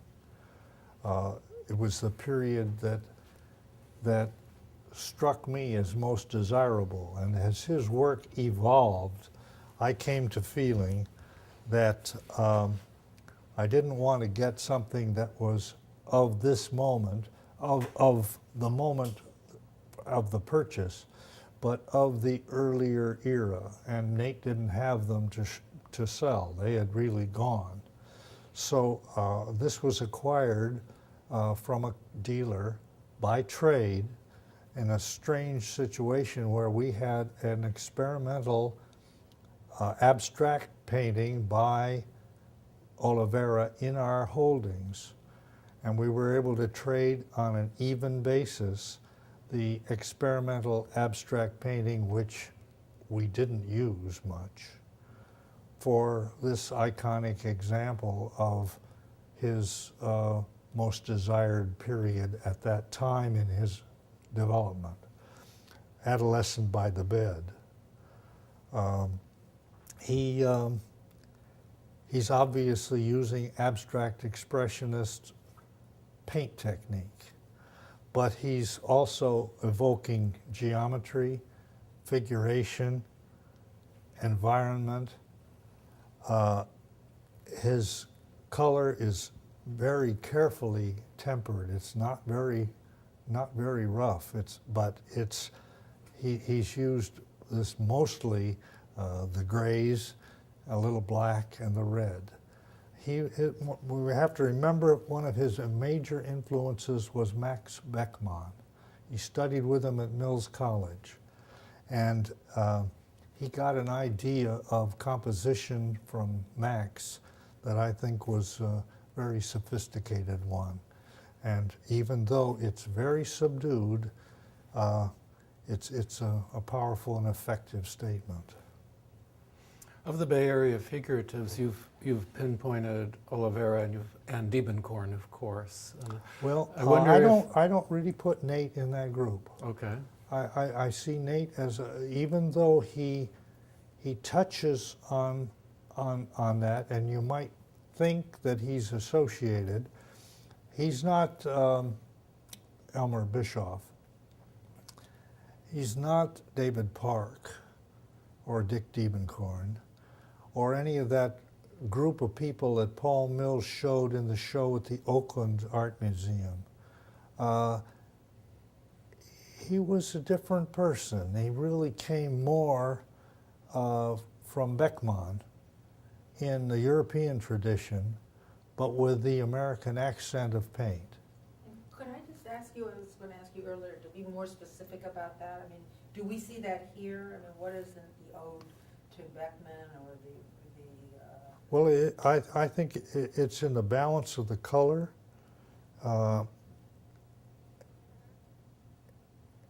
It's in the way he's used that black on the black with the blue up there in the bed, and the red on the floor.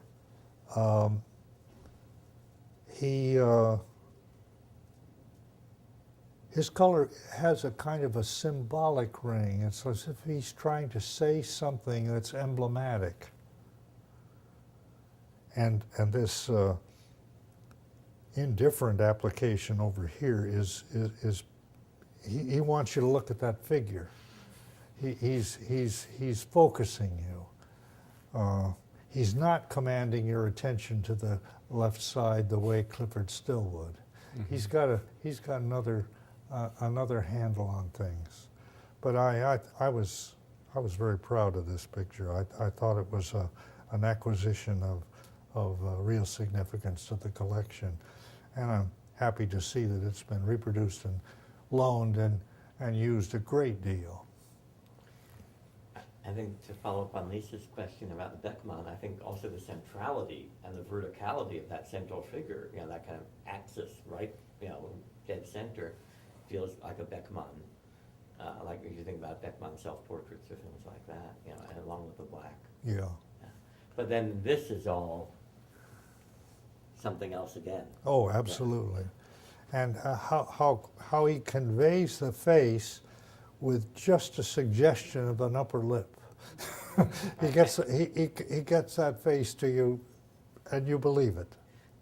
And the shadow, and I think that also evokes what you're talking about in terms of his interest in European antecedents and symbolism.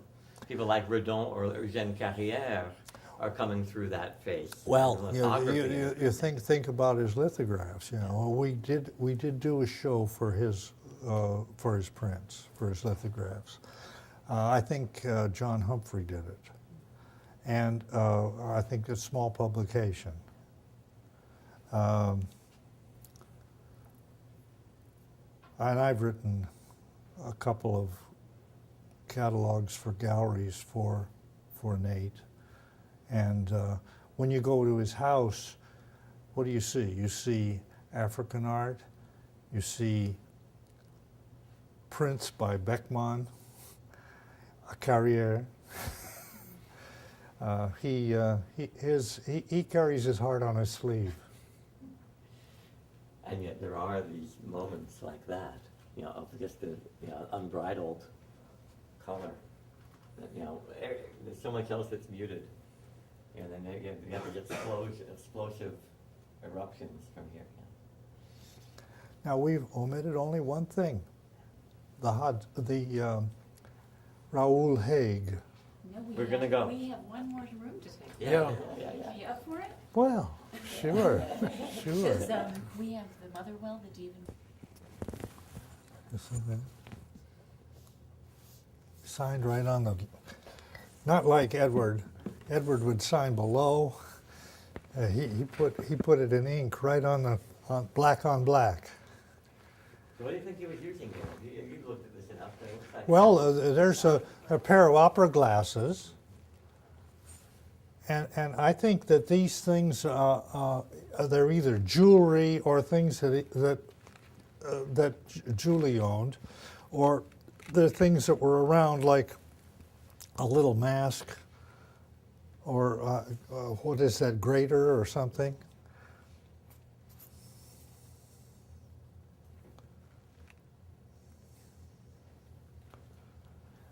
Very velvety. He was good. You've mentioned, both in the interview that you did in Chicago with Lisa and upstairs, that you had this idea of the 4 rooms and you would have a Diebenkorn room.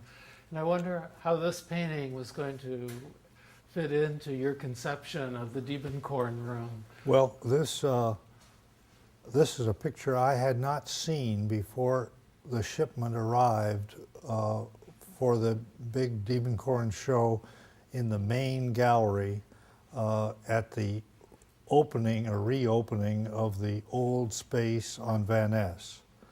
We had written a catalog, where we had gone to press, and we had 17 pictures in the show, but when the shipment arrived from Diebenkorn's Santa Monica studio, there were 18 works.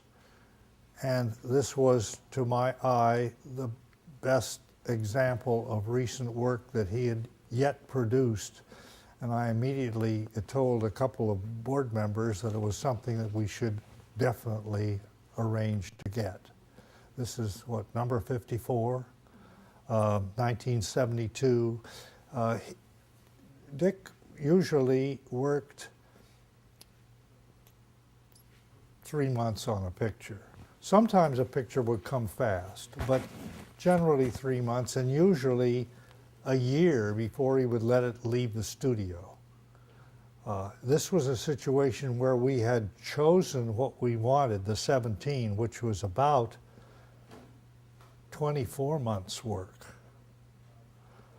And somehow this work got finished, and I think he felt pretty good about it too. So he just, against his normal rule, sent it right along to us. Anyway, it was, for my view, the star of the show, and I had a National Endowment grant, and I thought I would be able to buy it with that. All I had to do was get it matched. And somehow or other, people were not being cooperative. And I later learned that Susan Land had contrived a group to buy the picture and bring it to the museum, and I was very pleased about that. It's the Ocean Park period. It's even grander in scale. This is the largest size that you could get out of his then studio. That was how he worked out the limitations on it. You couldn't get it down that long flight of stairs and out the door. This was the absolute maximum size.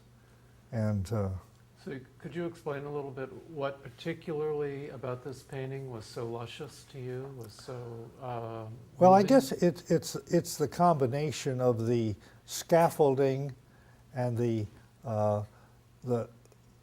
attractive color and the balance and surprise that come from some of these combinations, the violet and the blue and the green and the yellow above, and the leaking at the edges of the green at the bottom. But the scaffolding is not anything like a Piet Mondrian, but it's there palpably enough that it forces you to respect it.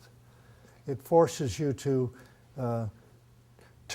see this as a flat work that isn't that far away from the abstract expressionist pictures that he had made in Berkeley, in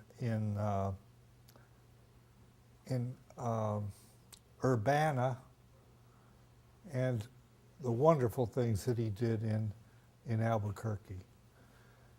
He was in Santa Monica. He had gone down and taken a studio in which he had no daylight, and so he was only drawing. And once he got 6 months later into a room with daylight, he started to paint, and there were only a couple of pictures that came out figurative. He found himself making abstract paintings again. And of course, we called them Ocean Park. All that means is he was in a section of the Santa Monica that was referred to by locals as Ocean Park. It had nothing to do with ocean or park or even his looking out at landscape. It was just the location. And if you want to see blue sky, or if you want to see sand or whatever, why, you can, but he didn't put it in there. You're putting it in there. Now this is, you've referred to Mondrian multiple times this morning, and I wonder if there's a narrative that you have, that you convey to people about the story of American art that puts Mondrian in a particularly central place, maybe more so than the School of Paris. Dick was very aware of Mondrian's position. From the time that he went to the Gallatin collection in Philadelphia during his Marine years, and when he saw the great masterful 1930s paintings at the Museum of Modern Art, he knew there was something important there. But I think he got more from a Mondrian drawing than he did from a painting. He got more from the smudging and the correction and the overworking and the touching up, because there are all kinds of overworkings and touching ups. There are all kinds of pentimenti that are hiding, lurking, that he enjoys that underpaint. He thought it was going to be final, but it wasn't final. He had to correct it, but he doesn't mind leaving the evidence of how the work evolved right there on the surface for you to see, to enjoy, to think about. And the pentimenti, he never plans them. I mean, they're always corrections, but he had the idea that if you overwork a thing, you can lose it. The idea that if he made it perfect, if he got rid of that pentimenti, that might be really the thing, the charm that keeps the balance of the tension across the whole surface of the canvas. He said he learned it over and over again that by trying to correct too greatly, it ended up not being right at all, and then he had to go back in. And sometimes when he looked at the canvas, he didn't exactly know how to get back into it. Those had to be destroyed. He had to have a way to get back in that would let him be fresh. He felt that if he wasn't fresh, it wouldn't be honest and it wouldn't end up right anyway. But he was, because he had so many years of being poor, he was very frugal about canvas. He could be very contemptuous and rip up a paper, but he tried to save a canvas. And one of his ways of saving a canvas was not to overwork it, not to try to make it perfect, but when he got the idea, to leave it. Just leave it. And he got the idea and left. It feels like such a balance between structure and improvisation. And I can imagine that getting it just right would lose that improvisation. Really have to stand back and look at that one. It was on the right side of the vault entrance at the end of the Great Gallery. And it just sang like it does here. Can you talk a little bit about his palette?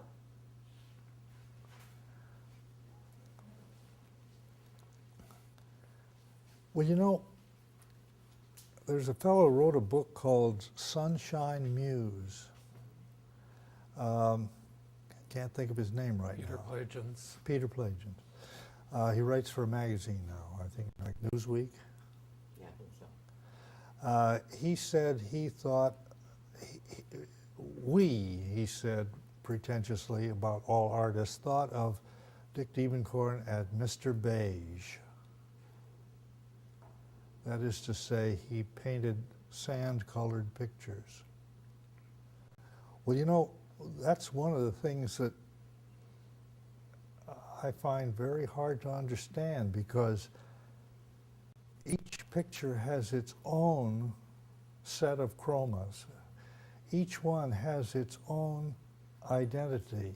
They don't blur from one to another. I saw a very handsome picture given by Phyllis Wattis to the De Young yesterday.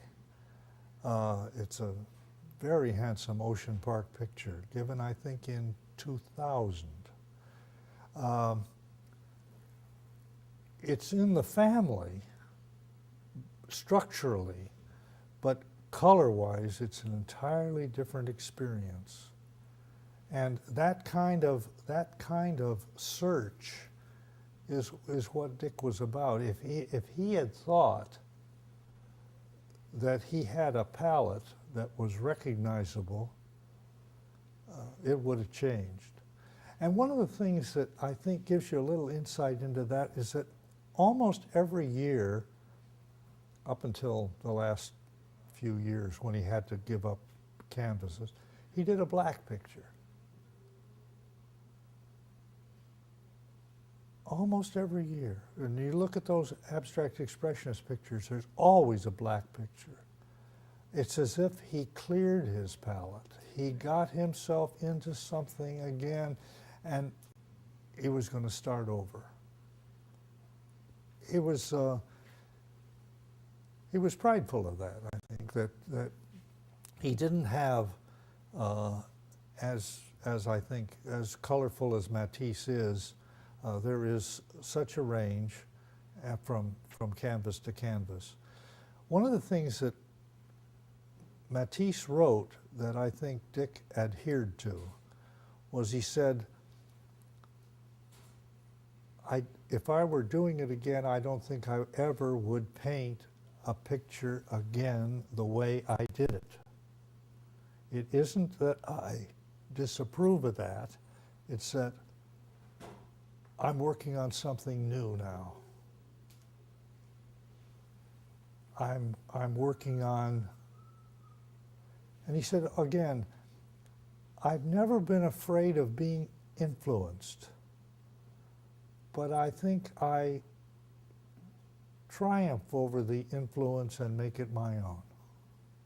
And I think that Dick took sayings like that, writings like that, as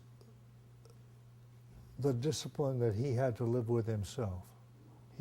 His standards were very high, and I think it shows in the work. And I'm not sure I answered that question at all. Well, I was thinking in terms of palette, not of his whole universal palette. It's actually to even imagine that across his whole work. But in the you mentioned that there was a window, but there was no view of. My understanding is there were like transom windows up at the top of his studio. Well, there were skylights. Right, there were skylights. Skylights built in, as there were skylights in the old Sam Francis building that he rented from Sam. But in the one that he built, the architect put him in the top. Yeah. So that, and you could always open doors and go out on a deck, but he was so busy painting that he never seemed to ever get out on the deck. I think of like the Ocean Park series, and even some of the Crown Point series, like Big Green or the blue and blue surround and things like that. It just seemed like he was so enamored and even sometimes inebriated with blue and with shades of blue. Yeah. There was that fella H.M. that was too. Just that guy. Yeah, like the Notre Dame painting from 1910. Well, Notre Dame blew Dick out of he saw it at UCLA when Fred White did the big Matisse show, and he saw it, I think, like I saw it, as a Motherwell, not as a Matisse. It was something else altogether. It couldn't have been done in 1914. It's not possible, except H.M. signed it that way, you know. And then there was that hotel room window, which is about as austere as the Corbett. And they were both in that show. And the family had held those back as being unexhibitable. The climate was right, they let them be seen, and they were electrifying, you know, at the right moment. Poor Ed didn't get that, did he? Great. We talked about the Raoul Haig now? Yeah. Well, Raoul Haig was born in Turkey, an Armenian American who worked in the military in World War II. He was in the cavalry, and he took care of horses.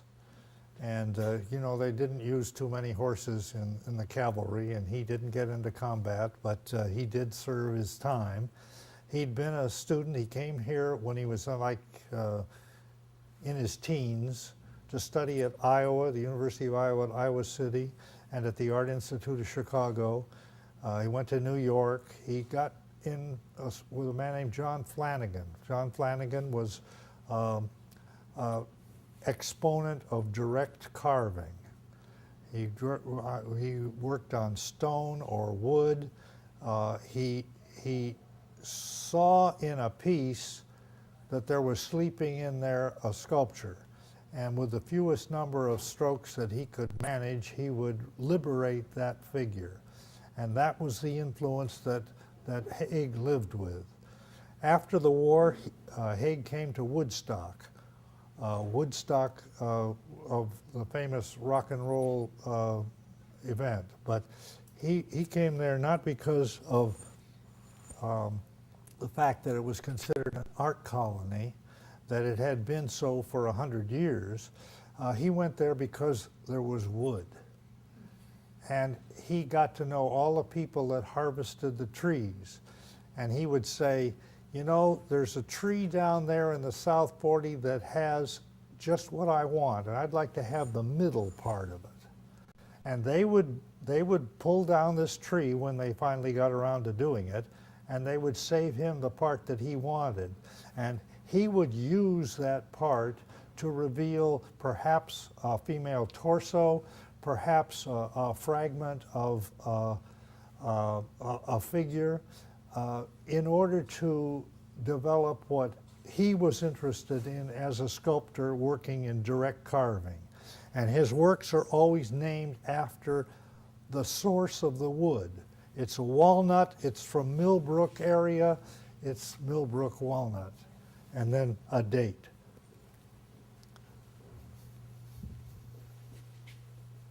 No, it's not on rollers. Is the finish the same as it was when you acquired it? It feels a little waxy. It feels not as fresh as I like to think he looked for. And it has some scars. But it is, when it was acquired, it was the first Hague to be acquired west of Chicago. It was, he's in the great museums. He's in the Hirshhorn, he's in the Met, he's in the Museum of Modern Art, he's in the Whitney, he's in the Albright Knox, and Art Institute of Chicago and such. But very often the works are not seen because somehow or other wood sculpture is not fashionable. I think that he's one of the most fascinating and powerful sculptors of the post-war period. Oddly enough, another one that I place very highly is a steel sculptor, a fellow who works in, we have an example here in, I imagine, aluminum that involves paint. And it's very curvilinear. Jose, where is his name? Post-war sculptor. I'm not thinking. Yeah. Maybe we could go back to The Hague for a minute. Yeah. So this was the first of his sculptures west of Chicago. Chicago. Mm-hmm. How did you select this piece? Well, And how would you have presented it, let's say, to the board or the I associates? did a show at the Washington Gallery of Modern Art, and I got to live with them for a good period of time, and this was one that I felt was particularly successful. So I had it in my mind, and I borrowed it from the Egan Gallery for an occasion, and tried for a show, and then tried to keep it, and I was somehow successful. And how did the trustees respond to this, the acquisitions I think there committee? was a lot of a warmth for the piece at the time, that people seem to feel that, well, I think there's a response to wood that you wouldn't have for, say, stainless steel. There's a kind of a humane transfer that seems to work, where plastic wouldn't have it, you know. And he was one of the artists in Dorothy Miller's 12 Americans show, I think. one of those shows. Yeah. It might not have been 12, it might have been 14, Yeah, you right. know, one of those. 12, 14, 16. Yes, he 15, was, yeah. he was in such a show, right. What was As the- was Guston, As were Jay DeFeo and Wally Hedrick. as J.J. And Rauschenberg and Right, Stella. right, and, right, right, And they were right. all featured right around the same time, actually. I mean, Guston was earlier, Mhm. but I think that, you know. 12 but- Americans was Fri- 51, as I remember. 12 well, 12 right. Americans was 51, yeah, I saw Yeah. it, and that's what Corbett was in. And Corbett was in it too. And But- Corbett, but Corbett, she didn't- not everybody she selected went on to fame, and I've wondered if she selected some of the people in order to contrast as part of the story she wanted to well, I tell. think, I was going east in 51. I drove through Albuquerque to visit Dick and bought 3 little pictures and told him, save that painting for me. If I ever get to Yale, I'll, the car that is, I'll confirm that. And my first day in New York City, I saw the 12 Americans, and Corbett was in it, Pollock was in it, Reinhardt was in it, Rothko was in it, Still was in it. The only person that wasn't known was Corbett. I raced down to the front desk and said, how much are the Corbetts? They said, they're not for sale. The next Saturday I was in this, I said, how much are the Corbetts? And they said, oh, they're all sold. Got to reserve those for the important collectors. Well, I think probably they just didn't have Oh, they didn't a have that. list, you know. But at that time, though, in those shows, those Dorothy Miller shows, the museum was actually making them available for sale. And taking 10%. Amazing. And did SFMOMA do that at all? Sure. Yeah. I mean, in your time, was it still Sure, doing it? sure. Yeah. So people could go. Well, what would they have done? Would they have gone to the desk, or if they wanted Probably to inquire? gone to a curator and said, what'll I do? And he'd say, well, we got these from Betty Parsons, or we got these from, Sidney Janis. The price is on it. We could help you. Yeah. Yeah, Yeah. Exactly. yeah. Yeah. But that's still someone who has access to a curator is already someone who's in the museum family, as opposed to like you coming into New York your first day and going to MoMA's desk and saying, I want to buy things, right? Well, I just figured that there would be a price list, you know, because he wasn't known, he didn't have a gallery. But he got Grace Borgenecht out of it, and she did very well for him. So we have the Motherwell. And we're going to let you get in the picture, and we're going to get Right. out again. Okay. Yeah. Which, as you said, is a unique Motherwell. Well, I think that was the adjective you used. this is a painting that has aspects of, this is called wall painting number 10, 1964. It is a work that has aspects of the famous Spanish Elegy series, but it's independent of it and doesn't carry that title. It has this emphasis on ochre that the elegies do not ordinarily partake of. I associate it more with the painting called The Voyage, which I think is about 1951, that's owned by the Museum of Modern Art, which is, again, among the first of the wall paintings. He thought of them as being large, and this is the same dimension as that painting. This is was used in a show that we did here of Bob's work, and we have acquired over the years from him 24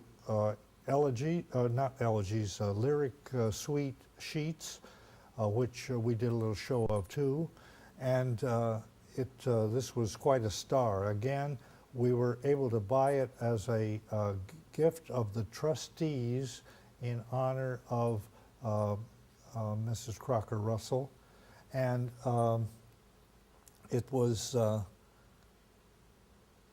at the time considered a pretty sizable price, but now it prints sell for about as much as we were able to acquire this work for at the time.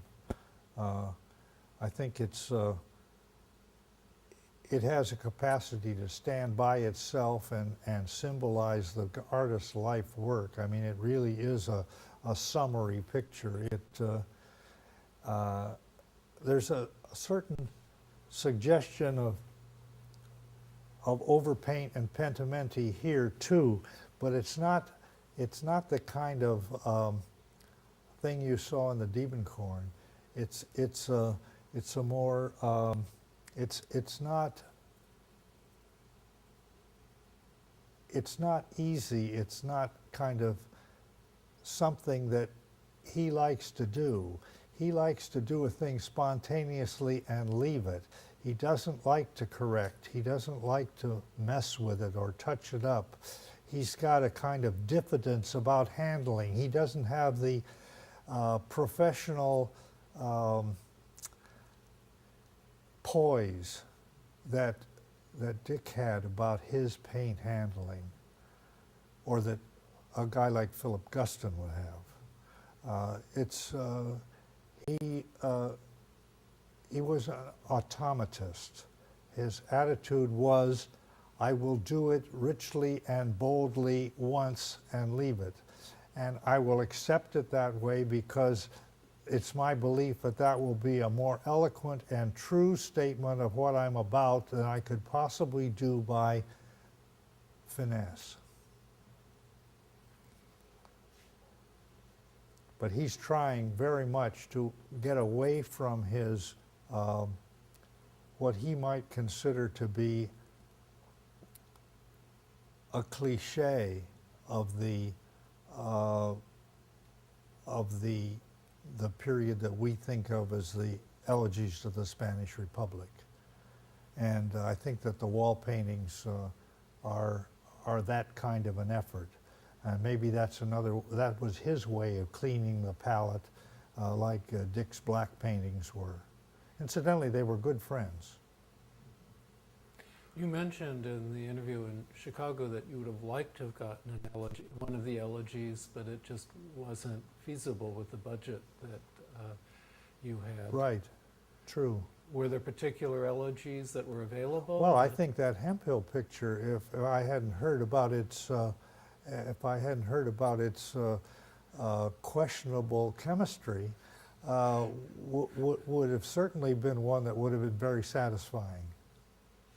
Maybe we could talk one more minute about this and then go over to that one and talk about how you see this as a response to kind of getting out of the straitjacket or the cliche of the elegies, and then we can go look at the elegy after that. Well, I think that the ochre is an effort to get back to the voyage, get back to that like early masterpiece, and to say something about it. But he didn't want to echo it. He echoes it in the color, but not in the form. And he doesn't play with anything in the horizontal. He's only working with the vertical. And then he plays with the textures. He plays with the openness within the ochre. There's charcoal here too, you know, in addition to paint. So it's probably been, it was fixed right at the time because he was one of those people who was chronic about everything had to be just right until all of a sudden he would violate all the rules and do it all wrong. On the backs of some of his pictures, you'll see a seal that says this is done with this, that, and the other thing, and he's very careful. But then all of a sudden he stops. He was very impulsive, very involved with automatism, and if he thought it was okay, then he broke the rule. But then he would have a kind of a sense of a conscience fit and go back to being very careful about his adhesives and his glues and all the things that he worked with, and be sure that he did the paints in the right order and there was no acrylic underneath. And Can you talk a little bit about these kind of floating or dangling figures? well, I think those are new inventions. that They're not going to hear me. I- You should mention what I meant. I don't think you will find those unusual images in other works. They're not peeking through to the back. They're not going to another plane. They're on top. But I think he was searching for another way to detract our attention, not like the white panel in the voyage that moves across, or the vertical that contradicts it. He's trying to find another way to give it the variety and give it the visual interest that he felt it had to have to survive. I mean, they give it almost a sense of movement from right to left, and as opposed to left to right. They do. They go right to left, right. And also of depth. Because it almost feels like, I mean, to me when I look at it, and I'm sorry to get in the frame here, but it almost feels like a mobile, because this stripe that he's separated out, bifurcated, allowed to remain Yeah. outside the field, feels almost like this is Hanging from it. it's almost like a, without getting too figurative, but it has a figurative reference because of its verticality and its outstretched arms at the same time. And it almost feels like the same thing then just rotated to have a quarter turn over here. And so that there's a sense of, or it could even be a running figure seen from behind, almost like this, with one leg up hidden by the other. There's this feeling of motion coming from here and moving almost back into depth there when I look at it now. I hadn't thought about this before, but I'm just looking at it. And you notice he balanced that. Right, and the one on the right, the figure on the right, that is clearly in the front. Sure. And these do seem He wants it to be. He wouldn't leave that white halo if he didn't want that. This is a little bit of a surprise, but maybe like Dick, he felt that if he needed it up, he certainly didn't want to put white paint on top. So then he would have to make that black a bigger area, and he didn't want to do that.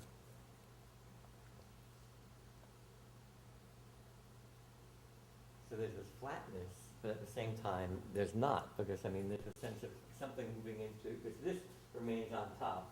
So these are all up Yes, front. but in a way, it's right? on top like the wine label is on top of the bottle. It's there, but it's just barely ahead of it.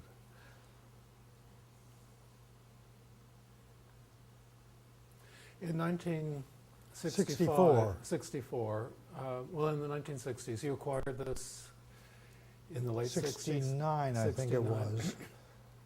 Maybe 68, 69, 68, 69, somewhere in there. Perhaps you could help reconstruct how people would have viewed this painting in 69. Was this an austere painting as opposed to the Diebenkorn, the kinds of things that Diebenkorn or Oliveira was doing? Was it viewed as luscious? I think there had been, I think in 67, a major solo at the Museum of Modern Art. And so he was writing a kind of a wave of acceptance. And this was sufficiently unusual and representative that, again, it felt, I think it felt to the audience here that it was an important thing to acquire. And as I said, it was, while it was a substantial sum, it was not $1 million. And again, it was in honor of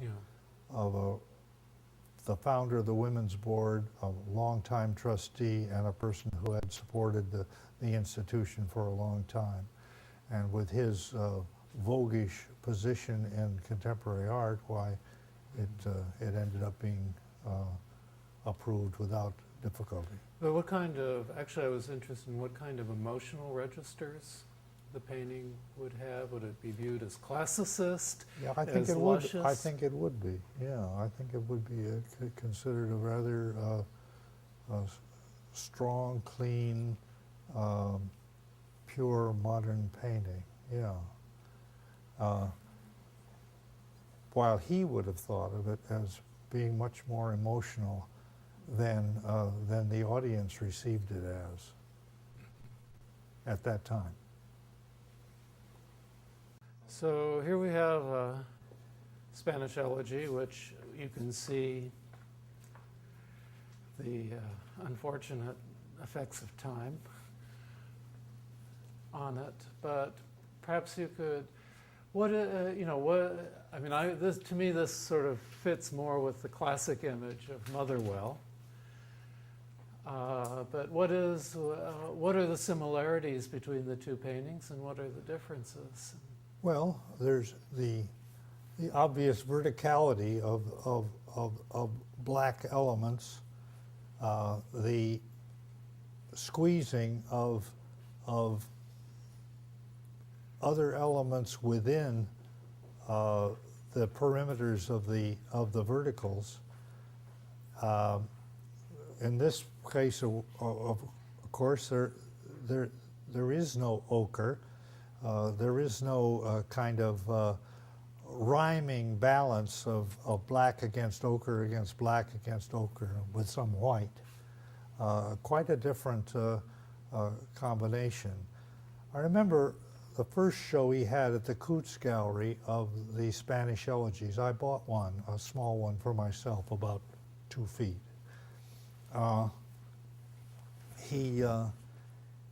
He thought he was talking about the agony of a democracy succumbing to a fascist regime. He thought he was talking about the social issues of the time. And he was seeing repression, he was seeing thought control. He was sensing that the ideals of modern man were being challenged by forces that seemed to be uncontrollable. And I think that's what the Spanish elegies were about. There were people that found that offensive, that somehow or other abstraction was not a proper tool. Well, wasn't one of the things that Frank Stella was doing in his paintings that were in the 16 American show, was basically saying all that is BS, the painting, what you see is what you see. What you see is what you get, I guess he said, didn't he? Actually, I think what he said was what you see is what you see. It was a design that he if it were 2-inch divisions, why he'd go those 2 inches all the way across and repeat them. If it was an X or if it was whatever the configuration was, it would be unrelieved all the way across.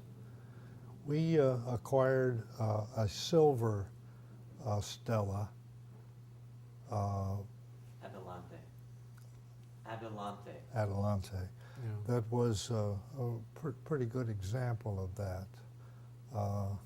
I think the black ones are considered more desirable, but the silver one is a representative one within like 2 years of the ideal period of that original show.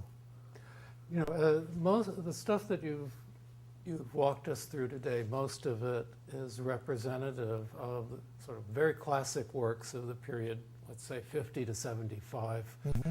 And the older works are, in a sense, important antecedents to that classicism. That help people to establish their standards. And I wonder if you could help, how have the way you've looked at paintings, these paintings, how has it changed in the last 40 years, after Andy Warhol Bruce Nauman, Sherry Levine. Sigmar Polka. Yeah, well, I was actually forgetting Polka and Richter, who are still painterly. Sure. The whole drift in American art to Well, you know, against paint, in a sense, against painting. after a truly great period, there's always a letdown. In some ways, there's almost been a collapse. The quality and the idealism that was a part of that heroic moment in American art has devolved to commercialism. It's devolved to a level of irony, vulgarity, commercialism, which I find reprehensible. In 1967, was this a more difficult painting for people to look at, to understand? Did it? Well, remember that he painted 154 of these, and one of the difficulties of that is that to continue your rush of sincerity is very challenging. There are obviously more successful and less successful examples as you go through. My memory of this picture, without the blemishes that it now suffers from, was better than I feel today about the work. I remember this picture in half a dozen shows. It was a well-traveled, much-seen painting in Mr. Hemphill's custody. What are its plans for repair? Well, let me speak to this because it's interesting. You talked about a kind of honesty and sort of strength to his technique, but in fact, there's a lot of change going on. Yes, here. there is. There is. But I wonder how much of that is chemistry. Well, he used incompatible paint. That's what I mean. These are the incompatible paints. But Exactly. he was reworking this so extensively when he was painting it that it's a house paint essentially used with oil. Interesting, you know.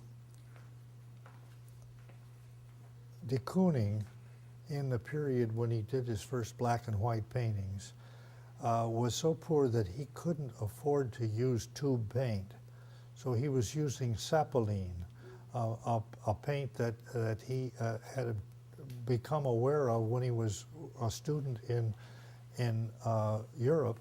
And as a house painter in America, he tried to use good paints too, and he found himself coming to the point of having a can of black and a can of white, and if he needed a little red, then he would go to the store and get himself a tube. A tube, not 6 or 8 tubes or 24 tubes, or like Arshile Gorky had a whole cabinet full of them, and he was really poor. The 30s were different. Anyway, the question, Dick is not, or Bob was not a trained painter. He really taught himself. He had lessons and skill training in etching, in lithography, but he just went by the seat of his pants on canvas and with paint. And he, as I said, he would at one point be very, very careful about, and the next point he would throw it out the window in favor of some experiment that might or might not turn out. It was, and sometimes he had these seals, as I say, on the back of his pictures that showed everything that you'd want to know and more, anything a conservator would want to know. And then, as I say, he violated again. He was an unpredictable, impulsive artist. You just said that this particular painting perhaps doesn't hold up as well for you, It may be the. aside from the chemistry and the. I somehow.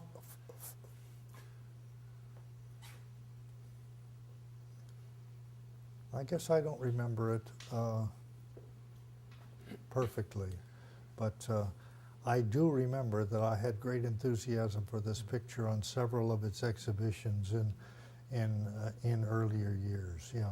Are there other paintings that you've shown us today that, looking at them today, seem even stronger than they did, more important, Well, more successful than they did when you acquired them?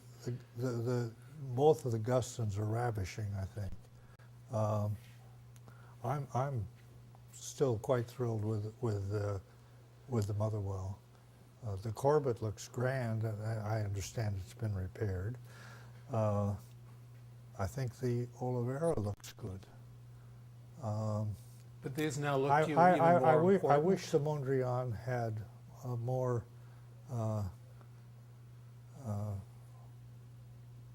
more completeness, but it is what it is, and I think it's a treasure. No, I think they all look, the ones I've chosen. You understand, I made a list of about 100, and I winnowed it down to 9. Right. I had a Sam Francis in there that you couldn't show me. Right. You know, the one that Mrs. Henderson owns, the pink. Part of, I've mentioned this before, but part of what I'd like you to help us do is, how do these paintings look? Do they feel differently today than they did in 1967? This is the only one that, well, I don't know what the date of this is, Yeah. but. Or 1972. This one is the only one that doesn't have the same kind of impact that I felt it used to have on me, or that I recall. No, this is, I think that's as good as they come. I wonder to what degree would the Motherwell over there have been a more difficult painting for viewers when you acquired it than it is now. A painting that might emotionally confront people with things that they have a hard time putting together, so it might feel more like one of the anti-art pieces that gets shown in a museum today. Not because it's anti-art, but because it at that moment was pushing people to, in terms of what they thought modern painting was supposed to do. You've asked me a question I can't answer.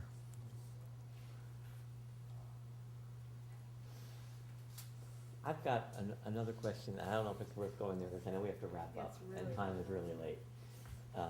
But it's really about the nature of abstraction and its ability to convey the kinds of ideas that Motherwell said these paintings were about in this project.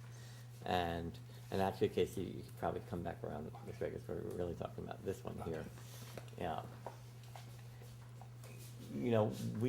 We know there's a story about these paintings, the elegy, to the Spanish Republic. And many people come in and don't know that, and don't know how they come together, and they see the paintings as the masses of black on white abstract works that they are. Sure. What's your hint about that? What's your take on that? Well, don't you put a little legend beside each work? Name, title, date, measurements, materials, and a little. And a little passage. extended label? Mm-hmm. Right. But even still, the students I teach today, many of them have never heard of the Spanish Civil War. I can explain it to them when we get to that part of the class and we're dealing with the 1930s and the 40s and the importance of the Spanish Civil War at that time, but they still, even after I've explained it to them, it still doesn't mean anything to them. Particularly, it doesn't have a resonance. It's not the story of democracy lost, or the utopian aspirations of the 30s betrayed. or a generation that was willing to sacrifice itself for freedom, revolution, whatever the buzzword. So even if you have a little, you'd have to have, you can't convey that experience of having been alive in the post-war World War II period. In one short paragraph. Yeah. Yeah.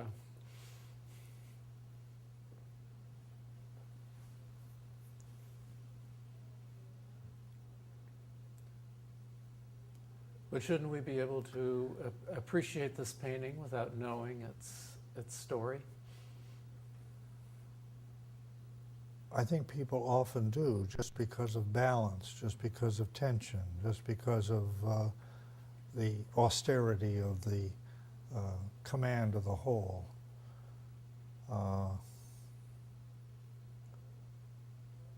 But not every work is successful that way. Yeah,